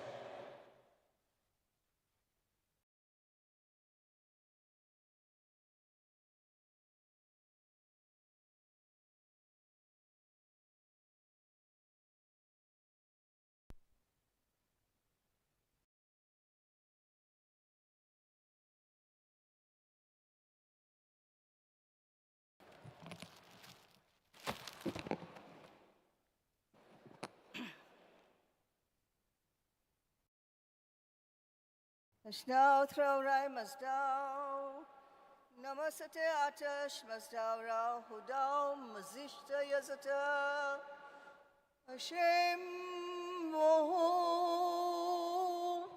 vaishte masti, ushtasti, ushtamai, yatashahi, vaishtai. Hashem Yathahu Vairyo Atharatush Ashat Chitacha Vangeush Dasdamarangaho Shotaranam Angehush Mastai Shatrim Chai Ahurai Ayim Drigubyodadat Vastarim. May the blessings of Pak Dada Uramasta, Almighty Creator of the universe of light, energy and matter, the blessings of all the Amesha Spenta and Yazata, all the deities, all the archangels and angels, the blessings of all the Mino, Dai, Ratu, Vakshure, Vakshuran, Ramskoshus, Pitaman, Zathrushta, Paigambar Sahib, the blessings of Shah Beram Vazavan Sahib, the Prince of Peace of our Aquarian age, through whose guidance and spiritual blessing this great concourse has been established here today, and the great work of bringing about peace, joy, and harmony for all souls to evolve on this planet Earth is being accomplished through our great Dr. Professor Vishwanath Karachi and the entire team that is working with his blessings here in this great World Peace University Dome. May their blessings be bestowed on all the persons present here today. Yesterday, thanks to the greatness of Dr. Vishwanath Karad, this statue of Ashur Pitama Zarathustra was unveiled in this hall. What a historic occasion this was. It was as though over 9,500 years ago, when Zarathustra in his lifetime walked southwards into Iran to Bactria to the king Vishtaspa and brought the message of the Holy Corde Avesta for the benefit of humanity worldwide, that peace may prevail and all souls may evolve with happiness and joy. And how can this be accomplished? The purpose for every soul that takes birth on planet Earth is just one: to purify itself, to become one with the creator of the universe, the pure white light of the cosmos. And the method that he showed is through good thoughts, good words, and good deeds. That is in Avestan language, Humata, Hukta, Havarashta. In Persian language, Manashni, Gavashni, Kunashni. And in all the languages of the world, of all the people for all time, this is the message. For these words occur in every language of the world. The blessings that were given by him to King Vishtaspa, I pray to the Almighty, are given also to Dr. Vishwanath Karachi and his entire team of people who are bringing about and promoting this world peace.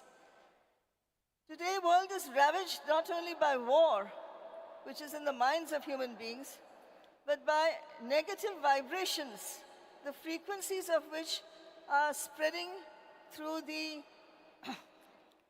terrible disaster of Hiroshima and the atomic bombs reaction in the waters of the earth, in the land and soil, in the plants, in the food that we eat, and to us, and it spoils our minds.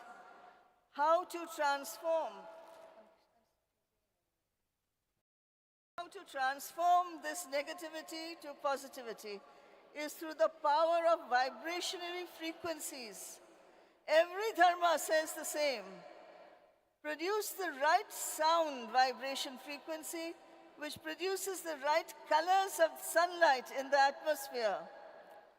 And through that, transform darkness into light. Yesterday, at the grand function organized by Professor Karachi, in this hall, I presented him with several sound vibrations of Mantravani, and it is my earnest appeal and request to him to produce this sound through these 4 towers that are surrounding this dome, so that the sound vibrations of Avesta go forth throughout the atmosphere of the earth and transform negativity to positivity and bring about peace, happiness, and joy to all the evolving souls of the world. And with these words, I would like to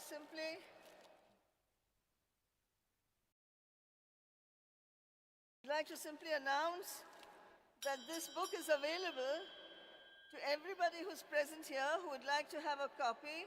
Please approach Ms. Khurshid Cooper. She's sitting there in the side, and you're most welcome to take a copy home, read it, and understand the message of peace, joy, and harmony, spiritual evolution to white light, which is through this power.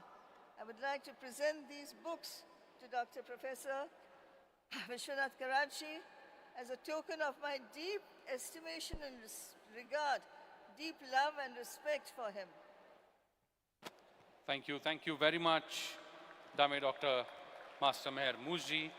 Thank you very much for giving us the blessings on behalf of Zoroastrianism. I would now like to invite on stage to give the divine blessings on behalf of the religion of Mormonism, Honorable Dr. Ramakrishna Ji, the President of Church of the Latter-day Saints.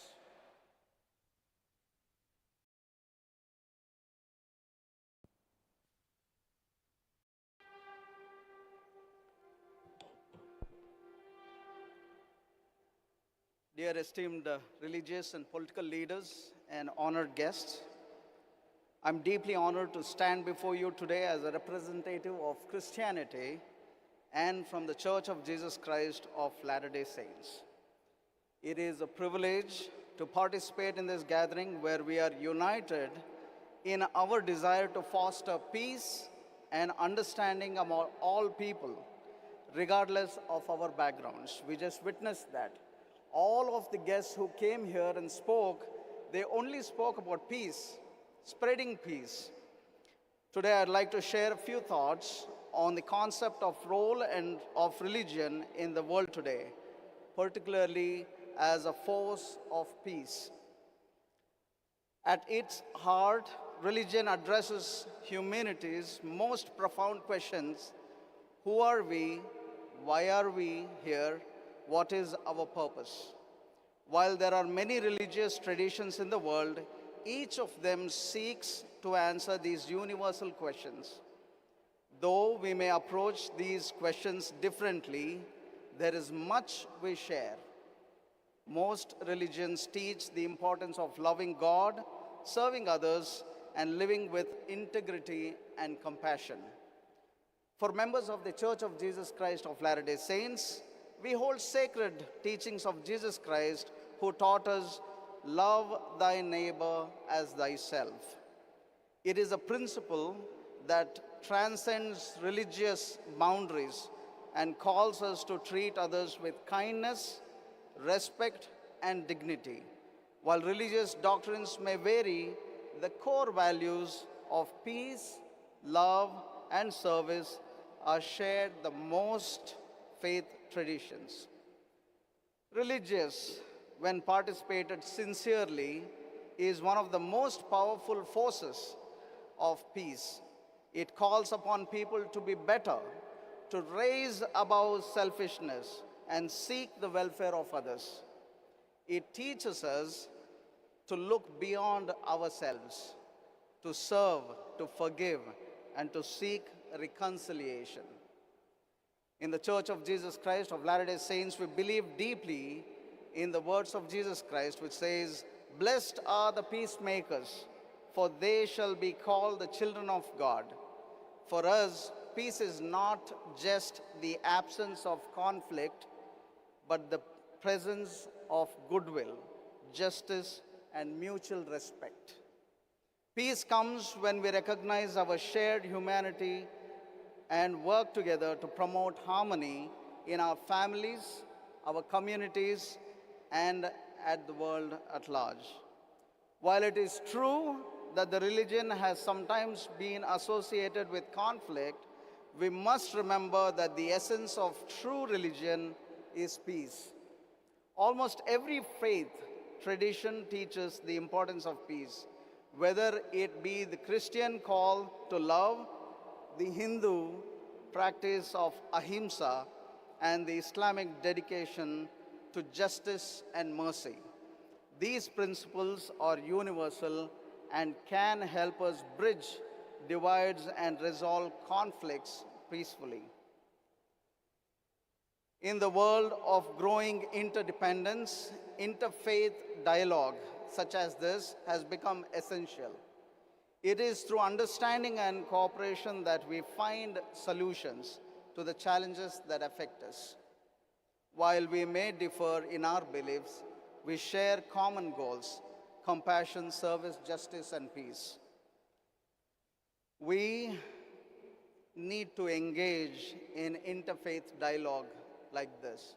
And for that, I respect and thank Dr. Vishwanath Karajji.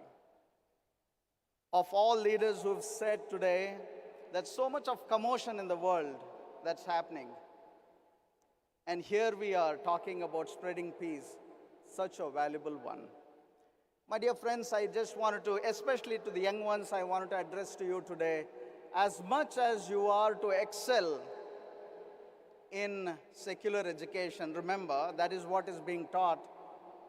It is the religious teachings that will keep you grounded. When these both come together, you excel as a human being, and that is what is needed in the world today. And that's what we learn from Dr. Vishwanath Karajji. In conclusion, I believe the role of religion is not only to provide spiritual guidance, but also to inspire us to act. We must act with love, kindness, and commitment of peace. Our faith traditions, while diverse, share a common mandate to lift others, to seek justice, and to live in harmony with one another. As representatives of different faiths here, we have an opportunity and a responsibility to demonstrate that through our actions, religion can be a powerful force of peace while we live in a world where conflict and division often dominate the headlines, but religion offers a different version and a vision. Let us work together to make this vision reality. Let us strive to build bridges of understanding rooted in our shared humanity and work towards a world where peace and harmony prevail. I am confident that by working together, we can overcome the challenges before us and build a brighter future to all of us.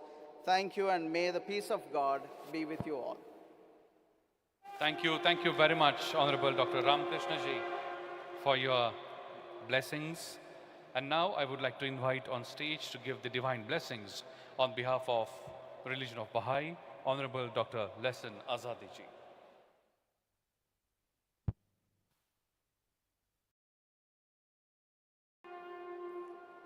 Good afternoon, friends. I'm the last speaker, don't worry. We heard in the morning, we started with the first question, will we survive 21st century? Then we heard that we should have war against war. But we were also relieved when Professor Bhatkar sir told us, no, we are going to survive the 21st century. And to add to that, I'd like to say a short sentence by Baha'u'llah, the founder of the Baha'i faith, who said, these destructive wars, these fruitless strifes shall pass away, and the most great peace shall come. So that is the conviction with which we should go ahead and we should push forward.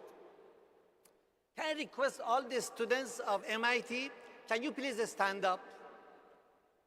Students of MIT, please stand up for a few seconds. Nothing will happen, you can stand up. All right, why I wanted to highlight you, because in the Baha'i Academy we believe that youth can move the world. Yes, so if the world has to move towards peace, it is you who really can do it. You need to know yourself, your great powers, your great potentials. You need to develop them and become really champions of peace. Now may I request the boys to sit and the girls continue standing? Please, the boys sit and girls stand. And the reason why I wanted the girls to stand is that you have a very special role to play in universal peace. Abdul Baha, the son of Baha'u'llah, says, the banner of universal peace will be raised by the women. So you have a special duty, you have a special responsibility, you have a special power to raise the banner of universal peace. It was said that we should have war to end war, and I tell you, you please make guns of peace to spread love, to spread unity, using all your powers and capacities, artistic, intellectual, creativity. This message of, please sit down, thank you so much, thank you for your cooperation. This message of universal peace, which was given by Baha'u'llah in 1863, was given under severe persecutions that he suffered. He was imprisoned for 39 years, put heavy chains around his neck, lost his son in the prison. Thousands of his believers were butchered. But he said the reason he has accepted the chain was that mankind will become free from the chain of prejudice. Beloved friends, prejudice in a very subtle way is affecting us, and we have to be alert. We have to spread the message of peace and unity. So I like to read for you just a few sentences. These are some of the principles given by Baha'u'llah to achieve universal peace, because unless we act upon them, it will just become wishful thinking. He said the first principle is independent investigation of truth. Don't follow anything blindly. What we say, scientific temper in one day, in every truth, we have to investigate ourselves. Second, the oneness of the entire human race. Mankind is one, no matter what caste or creed or color or language, or what gender, that's not material. It has to be at the heart of the global governance. He says, the equality of men and women. Beloved friends, there is so much that we have to do so that the women can rise, the women can really prove their great potential and become promoters of universal peace. He says, the basic unity of all the religions, which was spoken before by some other friends also. The condemnation of all forms of prejudices. The harmony which must exist between religion and science. You paid attention to what Dr. Mashal Karser mentioned. How science and religion have got so many counterparts, because basically science, religion, and nature are functioning around the same principles. Therefore, there is absolute harmony between them. And the problems have come when we have forgotten that harmony. The abolition of extremes of wealth and poverty. One of the reasons of unrest in the world, of terrorism in the world, is poverty. So let us think, each one of us, how can we contribute to abolition of extremes of poverty and extremes of wealth? Well, I invite you all, friends. This message, the promise of world peace, was a statement given by the Universal House of Justice in the National Year of Peace. It's very interesting blueprint for world peace. My colleagues are here, Mrs. Dubash and Mrs. Sharma. They have a few copies. They're not for everybody, it's just about 40, 50 copies. Those of you who like to have it, please, you are most welcome to, there'll be, if you can please move around, and whoever would like to present their copy to it. Thank you so much. Thank you, Professor Karat, Thank you, Dr. Bhaskar. Thank you very much, Dr. Lesan Azadiji, for bringing us the message and divine blessings from the religion of Baha'i. I would now like to invite on stage a person who's renowned and famous for, I would say, his mastery over the language, a person who has been famous for giving bitter messages in a very, very sugary, sweet language. Please put your hands together and welcome with a round of applause, Dr. Sanjay Upadhyayji.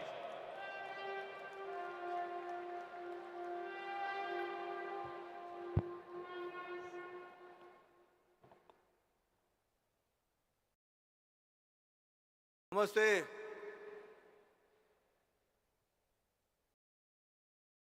हाथ ऊपर करके नमस्ते, और जोर से नमस्ते।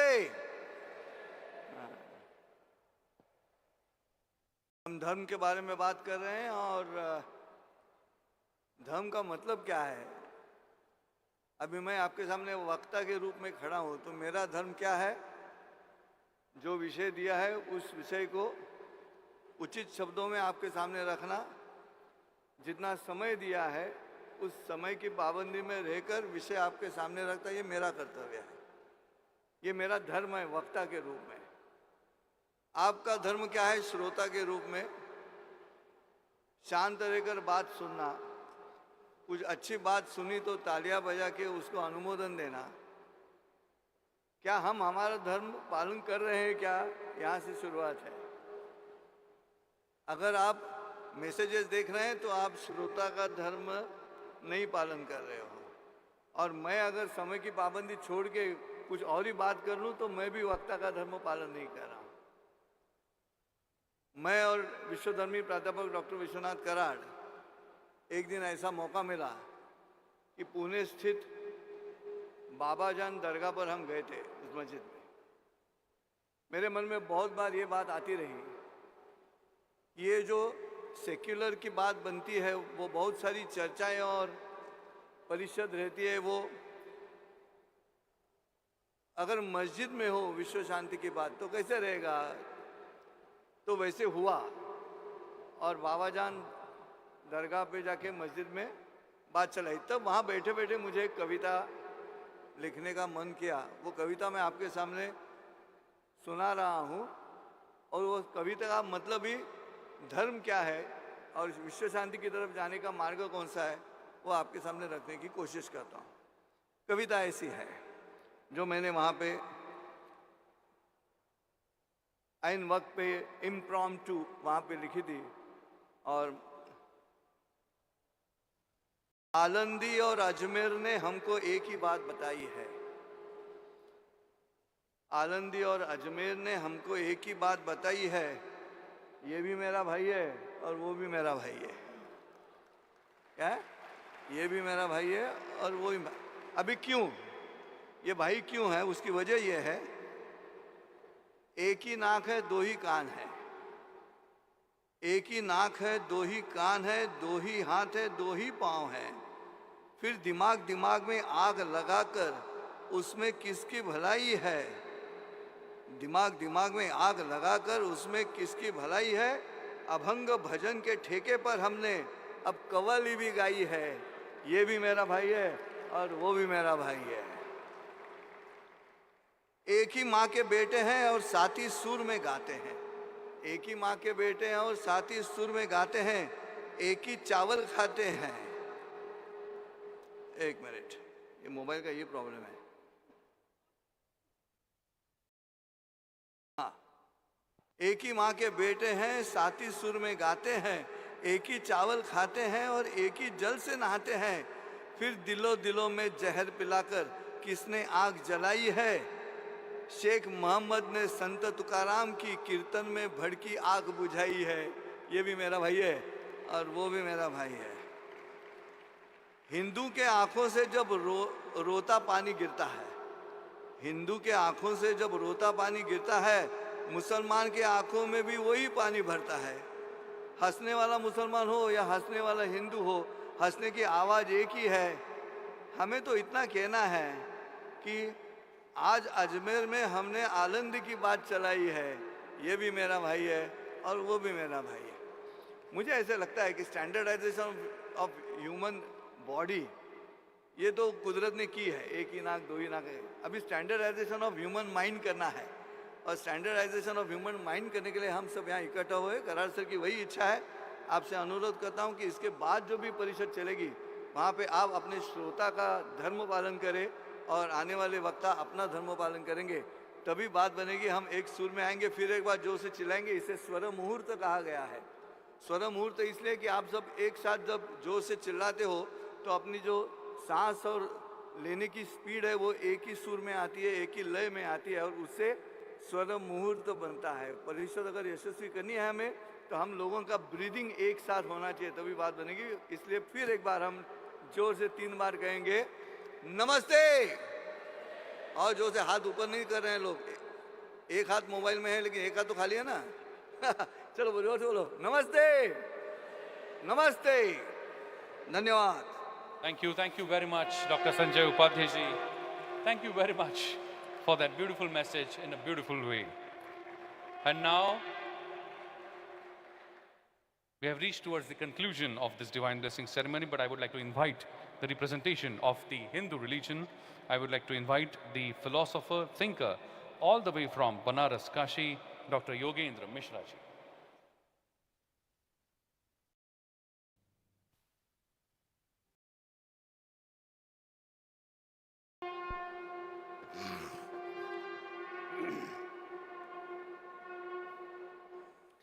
नमोस्तु रामाय सलक्ष्मणाय देव्यै च तस्यै जनकात्मजायै नमोस्तु रुद्रेन्द्रयमानिलेभ्यो नमोस्तु चन्द्रार्कमरुद्गणेभ्यः ओम विश्वानि देव सवितुर्दुरुतानि परासुव यद भद्रम तन्न आसुव। या देवी सर्वभूतेषु शक्ति रूपेण संस्थिता नमस्तस्यै नमस्तस्यै नमस्तस्यै नमो नमः। शारदीय नवरात्र के प्रथम दिवस विश्व शांति गुंबद के इस प्रांगण में महनीय मंच पर विराजमान काशी विद्वत परिषद से अलंकृत विश्व शांति रत्न, काशी हिंदू विश्वविद्यालय से उपाधि से अलंकृत विश्व शांति उद्गाता, ऐसे महनीय महापुरुषों के मध्य में इस गुंबद की हवाओं से चीर करके विश्व शांति का जो उद्घोष है, इस पूरे विश्व में जहां युद्ध हो रहा है, जहां मानवता करहा रही है, संत्रस्त है, पीड़ित है, ऐसा संदेश निश्चित रूप से जाएगा। निर्धारित समय में मुझे अपनी बात कहने का अवसर दिया। MIT परिवार को काशी की परंपरा से, हृदय की अतल गहराइयों से डॉक्टर विजय भटकर साहब, महापुरुष थे चरणारविंद, इस महापुरुषों की श्रृंखला में सब तेजस्वी, मनस्वी, तपस्वी महत्पुरुषों के बीच में आप सबके हृदय में विराजमान उस परमपिता परमात्मा को प्रणाम करते हुए बहुत संक्षेप में और सूत्रात्मक बात करता हूँ। बिना तुलसी दल के तो हमारे यहाँ ठाकुर जी का भोग भी नहीं लगता। सनातन वैदिक हिंदू पद्धति में, सनातन वैदिक हिंदू धर्म में बांटने की, खंड खंड में देखने की दृष्टि नहीं है। यहाँ तो समवेत सर्वम खलु इदं ब्रह्म, सर्वम देवी मयीम जगत, श्रद्धामयी मात्र शक्ति को प्रणाम करते हुए वयम अमृतस्य पुत्रः, हम अमृत के पुत्र हैं। हमारे यहाँ सर्वे भवन्तु सुखिनः सर्वे सन्तु निरामयाः, खंड खंड में देखने की, सोचने की, चिंतन करने की परिस्थिति हमारे यहाँ नहीं है। हमारे यहाँ क्या है? तेन त्यक्तेन भुंजी था, उपनिषद कहता है हम लोग त्याग पूर्वक जीने के आदी हैं। और यहाँ तक वेद कहता है यौ भौ शांतिरंतरिक्ष गुम शांति ही, पृथ्वी शांति ही, आपः शांति ही, ओषधयः शांति ही, वनस्पतयः शांति। इस समूचे ब्रह्मांड में 14 भुवनों में कण कण शांति का सूत्र देता है। अंतःकरण में जो विराजमान परमात्मा है, हमारे यहाँ काशी से एक 4 सूत्री सूत्र गया, आजादी से पहले, धर्म की जय हो, अधर्म का नाश हो, प्राणियों में सद्भावना हो, विश्व का कल्याण हो। और इतना ही नहीं, त्रेता में वाल्मीकि रामायण में लिखते हैं लोकाः समस्ताः सुखिनो भवन्तु। और 500 वर्ष पहले श्रीमद् गोस्वामी तुलसीदास जी महाराज लिखते हैं सिया राम मैं सब जग जानी, करऊं प्रणाम जोर जुग पानी। ये जो गुम्बद जिस आधार पर खड़ा है, यहाँ समूचे विश्व के जो चिंतक विराजमान हैं, जगदा आधार है तभी, इस जगत का जो आधार है। हम नहीं थे तब भी वह था, हम नहीं रहेंगे तब भी वह रहेगा। हमसे ही सब उत्पन्न हैं, मुझ में ही सब विलीन हो जाएंगे। मैं जब चलता हूँ तो परमात्मा चलता है, मैं जब खाता हूँ तो परमात्मा खाता है, मैं जब देखता हूँ तो परमात्मा देखता है।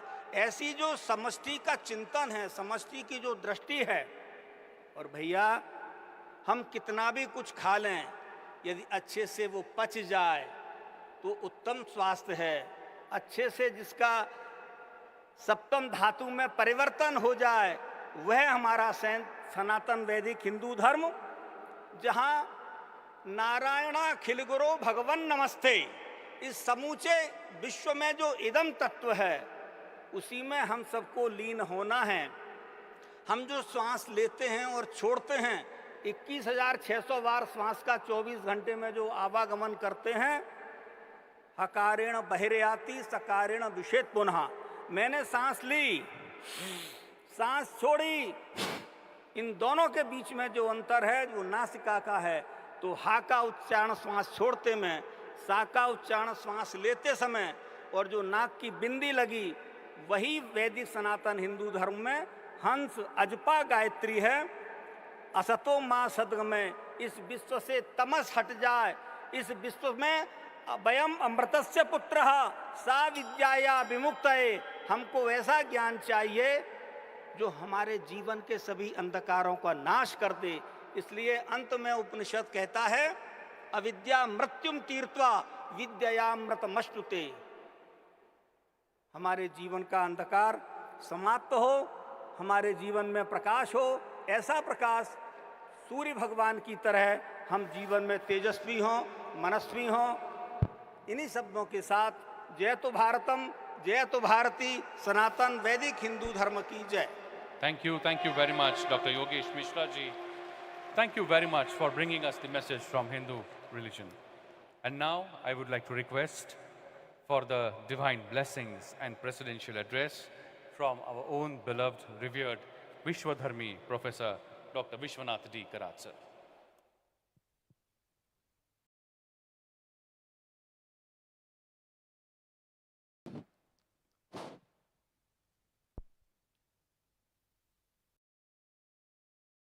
फ्रेंड्स,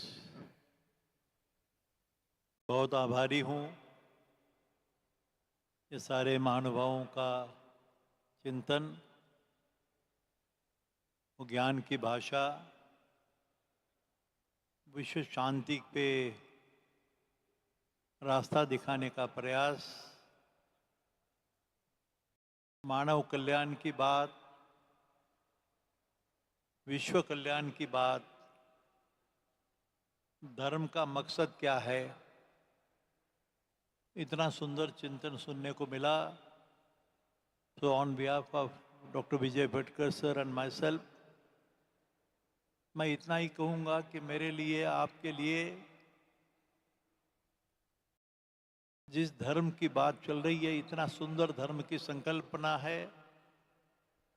हर एक ने जिस तरह से इसका चिंतन आपके सामने रखा, लोकेश मुनि जी से लेके हमारे काशी के विद्वान योगेंद्र मिश्रा तक, जिसमें गुरु नानक जी का विशेष उल्लेख ज्ञान बातों से नहीं, चिंतन से, भगवान के ईश्वर के चिंतन से होता है। बहुत सुंदर है भाई। लेकिन ये मुझे ऐसे लगता है, आपको ये मालूम भी होना चाहिए, अभी अभी बात कही गई कि दुनिया में क्या हो रहा है आप ज़्यादा जानते हैं, सब जानते हैं। यूक्रेन की बात, रशिया की बात, पैलेस्टाइन की बात, इसराइल की बात, बांग्लादेश की भी बात। ऐसे कहा जाता है, और ये स्टडी है रिलीजन जैसी सुंदर बात नहीं, लेकिन रिलीजन का मकसद समझने के लिए religion is my duty, I repeat, duty toward the society, the nation and the whole world, वसुदैव कुटुंबकम। यही मकसद है सारे धर्मों का। लेकिन बात देखो, in the whole world, if you study the whole history, from the First World War to Second to today, where we are standing on the verge of the Third World War. One, the COVID-19 की अनुभूति हुई, कौन सी laboratory से ये कैसे virus बाहर आया, उसकी स्ट्रेंथ सिर्फ 20% थी। सारे presidents, prime ministers, including all of us, we are all hiding behind the doors. बंद थे दरवाजे, मंदिर, मस्जिद, गिरजाघर जितने भी है सारे बंद थे पूरे 2 साल के लिए। कैसा डर था भाई, किसकी ये डरावनी भाषा है। लेकिन on this background you know it very well कि in the name of religion the highest bloodshed and massacre has taken place in the name of that religion. Study करो, देखो जरा, जितने भी युद्ध हुए धर्म के नाम पे हुए। कोई जमीन का टुकड़ा हो, trifle issue of border line of 2 Nations हो, मॉनिटर, छोटी छोटी बातें, इसके बारे में सोचने के लिए अपने मन में जरा सोचो, अंदर झांक के देखो तो सही कि तुम्हारा फर्ज क्या है। मैं कहाँ से आया हूँ, क्या करना है और किधर जाना है, ये सारी साइंटिफिक बातों का चिंतन शायद इसके माध्यम से थोड़ा सा प्रकाश, जिसको डिवाइन लाइट कहा जाता है, दिव्य प्रकाश कहा जाता है, उसकी खोज में विश्व शांति के, विश्व कल्याण की बात छोटे से पैमाने पे दुनिया सुनेगी क्या नहीं पता नहीं, लेकिन तुम्हारा और मेरा फर्ज समझने के लिए प्रयास है। उसके लिए संकल्प है। मैं आभारी हूँ, यहाँ सब लोगों का नाम तो नहीं लूँगा, लेकिन सारे भाइयों को मैं धन्यवाद देता हूँ। देखिए, भगवान ने आपको सब कुछ दिया है, लेकिन इसके आगे उस अपनी मातृभाषा के लिए नहीं, माता के लिए नहीं, सारे विश्व कल्याण की बात, सारे मानवता की बात है। मानवीय संस्कृति, मानवीय कल्याण, विश्व कल्याण। अभी देखो, हर एक नाम तो नहीं लूँगा, लेकिन सारे भाइयों ने जिसका चिंतन दिया, मुझे लगता है कि I feel little more educated. ऐसे लगा कि थोड़ी अकल, थोड़ा दिमाग, थोड़ी विचार इस गुम्मत में, जहाँ आप देख रहे हो कि कौन खड़े हैं भाई, कितने साल, कितने 1000 साल, 2000 साल, 400 साल, इनका क्या चिंतन है। देखो तो एक ही चिंतन है। ये सारे साधु संत महात्मा prophets, they are giving the same message of the vishwa shanti, मानव कल्याण, मानव का हित, मानव को सुख, समाधान, शांति का रास्ता दिखाना। स्वामी विवेकानंद ने जैसे कहा था, वही रास्ता है। In quest of universal peace से शुरुआत है 96 में, और अभी है the pathway to world peace. उसका रास्ता आपने दिखाया है, ऐसे मुझे लगता है। मैं आपको फिर से धन्यवाद देता हूँ। सबके नाम गाँव तो मुझे अभी बोल नहीं सकता, आभारी हूँ मैं। धन्यवाद, thank you so much. Thank you very much, revered Professor Dr. Vishwanath Karar, sir, for your blessings. Let's give him once again, my friends, a big round of applause for his entire vision towards the world peace. Thank you, sir. Thank you very much. I would now like to invite the Honorable Pro Vice Chancellor of MIT World Peace University, Dr. Milind Pandeyji, to propose vote of thanks.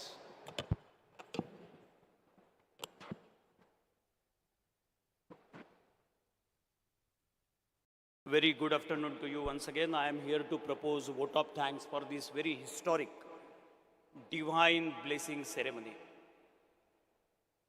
I will take only 3 minutes, my friends. What for this? दिल में नफरत नहीं, बस मोहब्बत रखो। दिल में नफरत नहीं, बस मोहब्बत रखो, हर मजहब से ऊपर इंसानियत को रखो, हर मजहब के ऊपर इंसानियत को रखो। शायद यही ये डिवाइन ब्लेसिंग सेरेमनी का अर्थ है और यही सब हम लोग इस अर्थों को ही लेके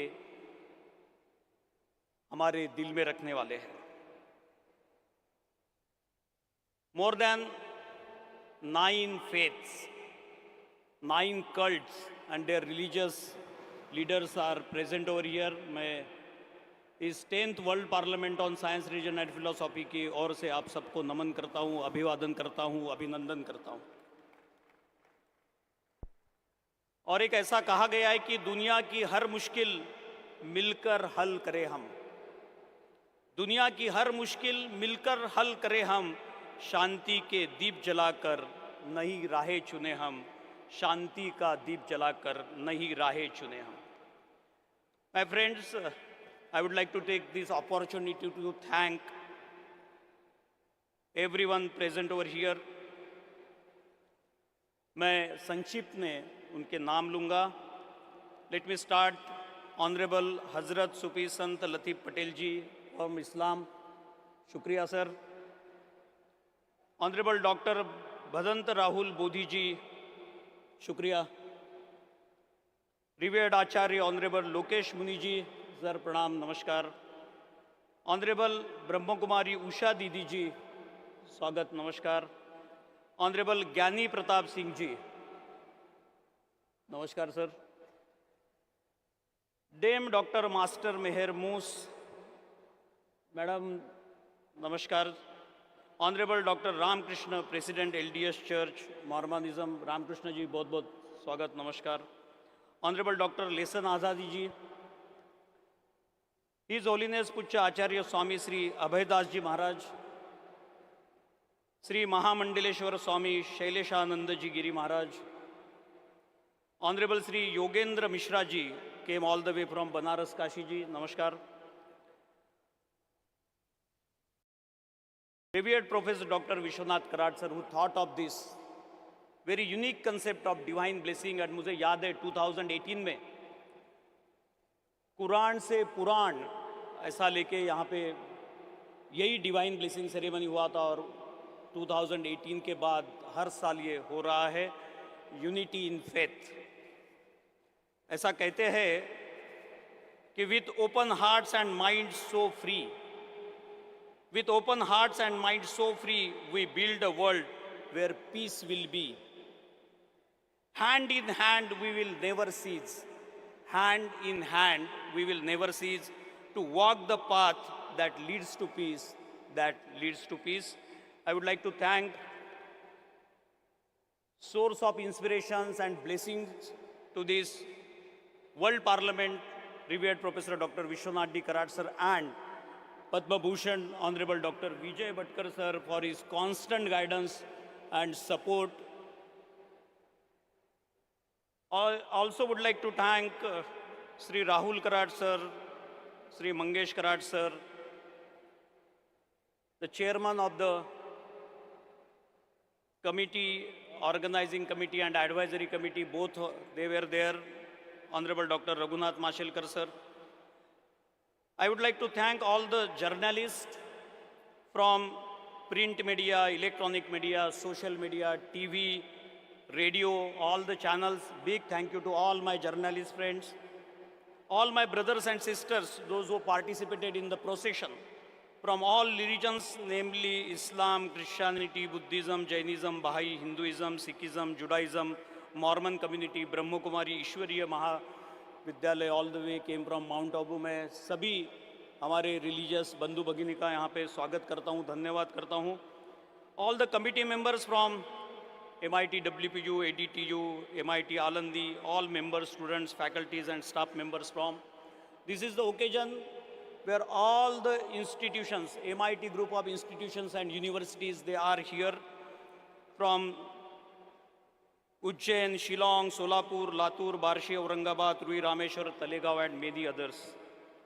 And all and above the 7 countries they are representing in this 10th World Parliament on Science, Religion and Philosophy. the delegates and speakers from USA, UK, Thailand, France, Greece, Russia, Australia. 7 countries, they are participating in this World Parliament. एक line में मैं अपनी वाणी को विराम दूंगा. साथ चले साथ बढ़े एक नया सवेरा लाए. साथ चले साथ बढ़े एक नया सवेरा लाए. विज्ञान और अध्यात्म के इस संसद में शांति का झंडा लहराए. शांति का झंडा लहराए. बहुत बहुत धन्यवाद. नमस्कार. Thank you very much, Honorable Pro Vice Chancellor Dr. Milind Pandeyji, for proposing vote of thanks. My friends, let me share with you an important announcement that after this session, the arrangement for lunch for all of you is made right outside this hall. If you go downstairs, on your right-hand side, when you go downstairs, on your right-hand side, the lunch arrangement is made for all of you, and all the invited speakers, dignitaries, guests on dais, deans and directors of various institutions of Mayer, WPU, ADT, Alandi, Talegaon, etc., is made right downstairs below this hall.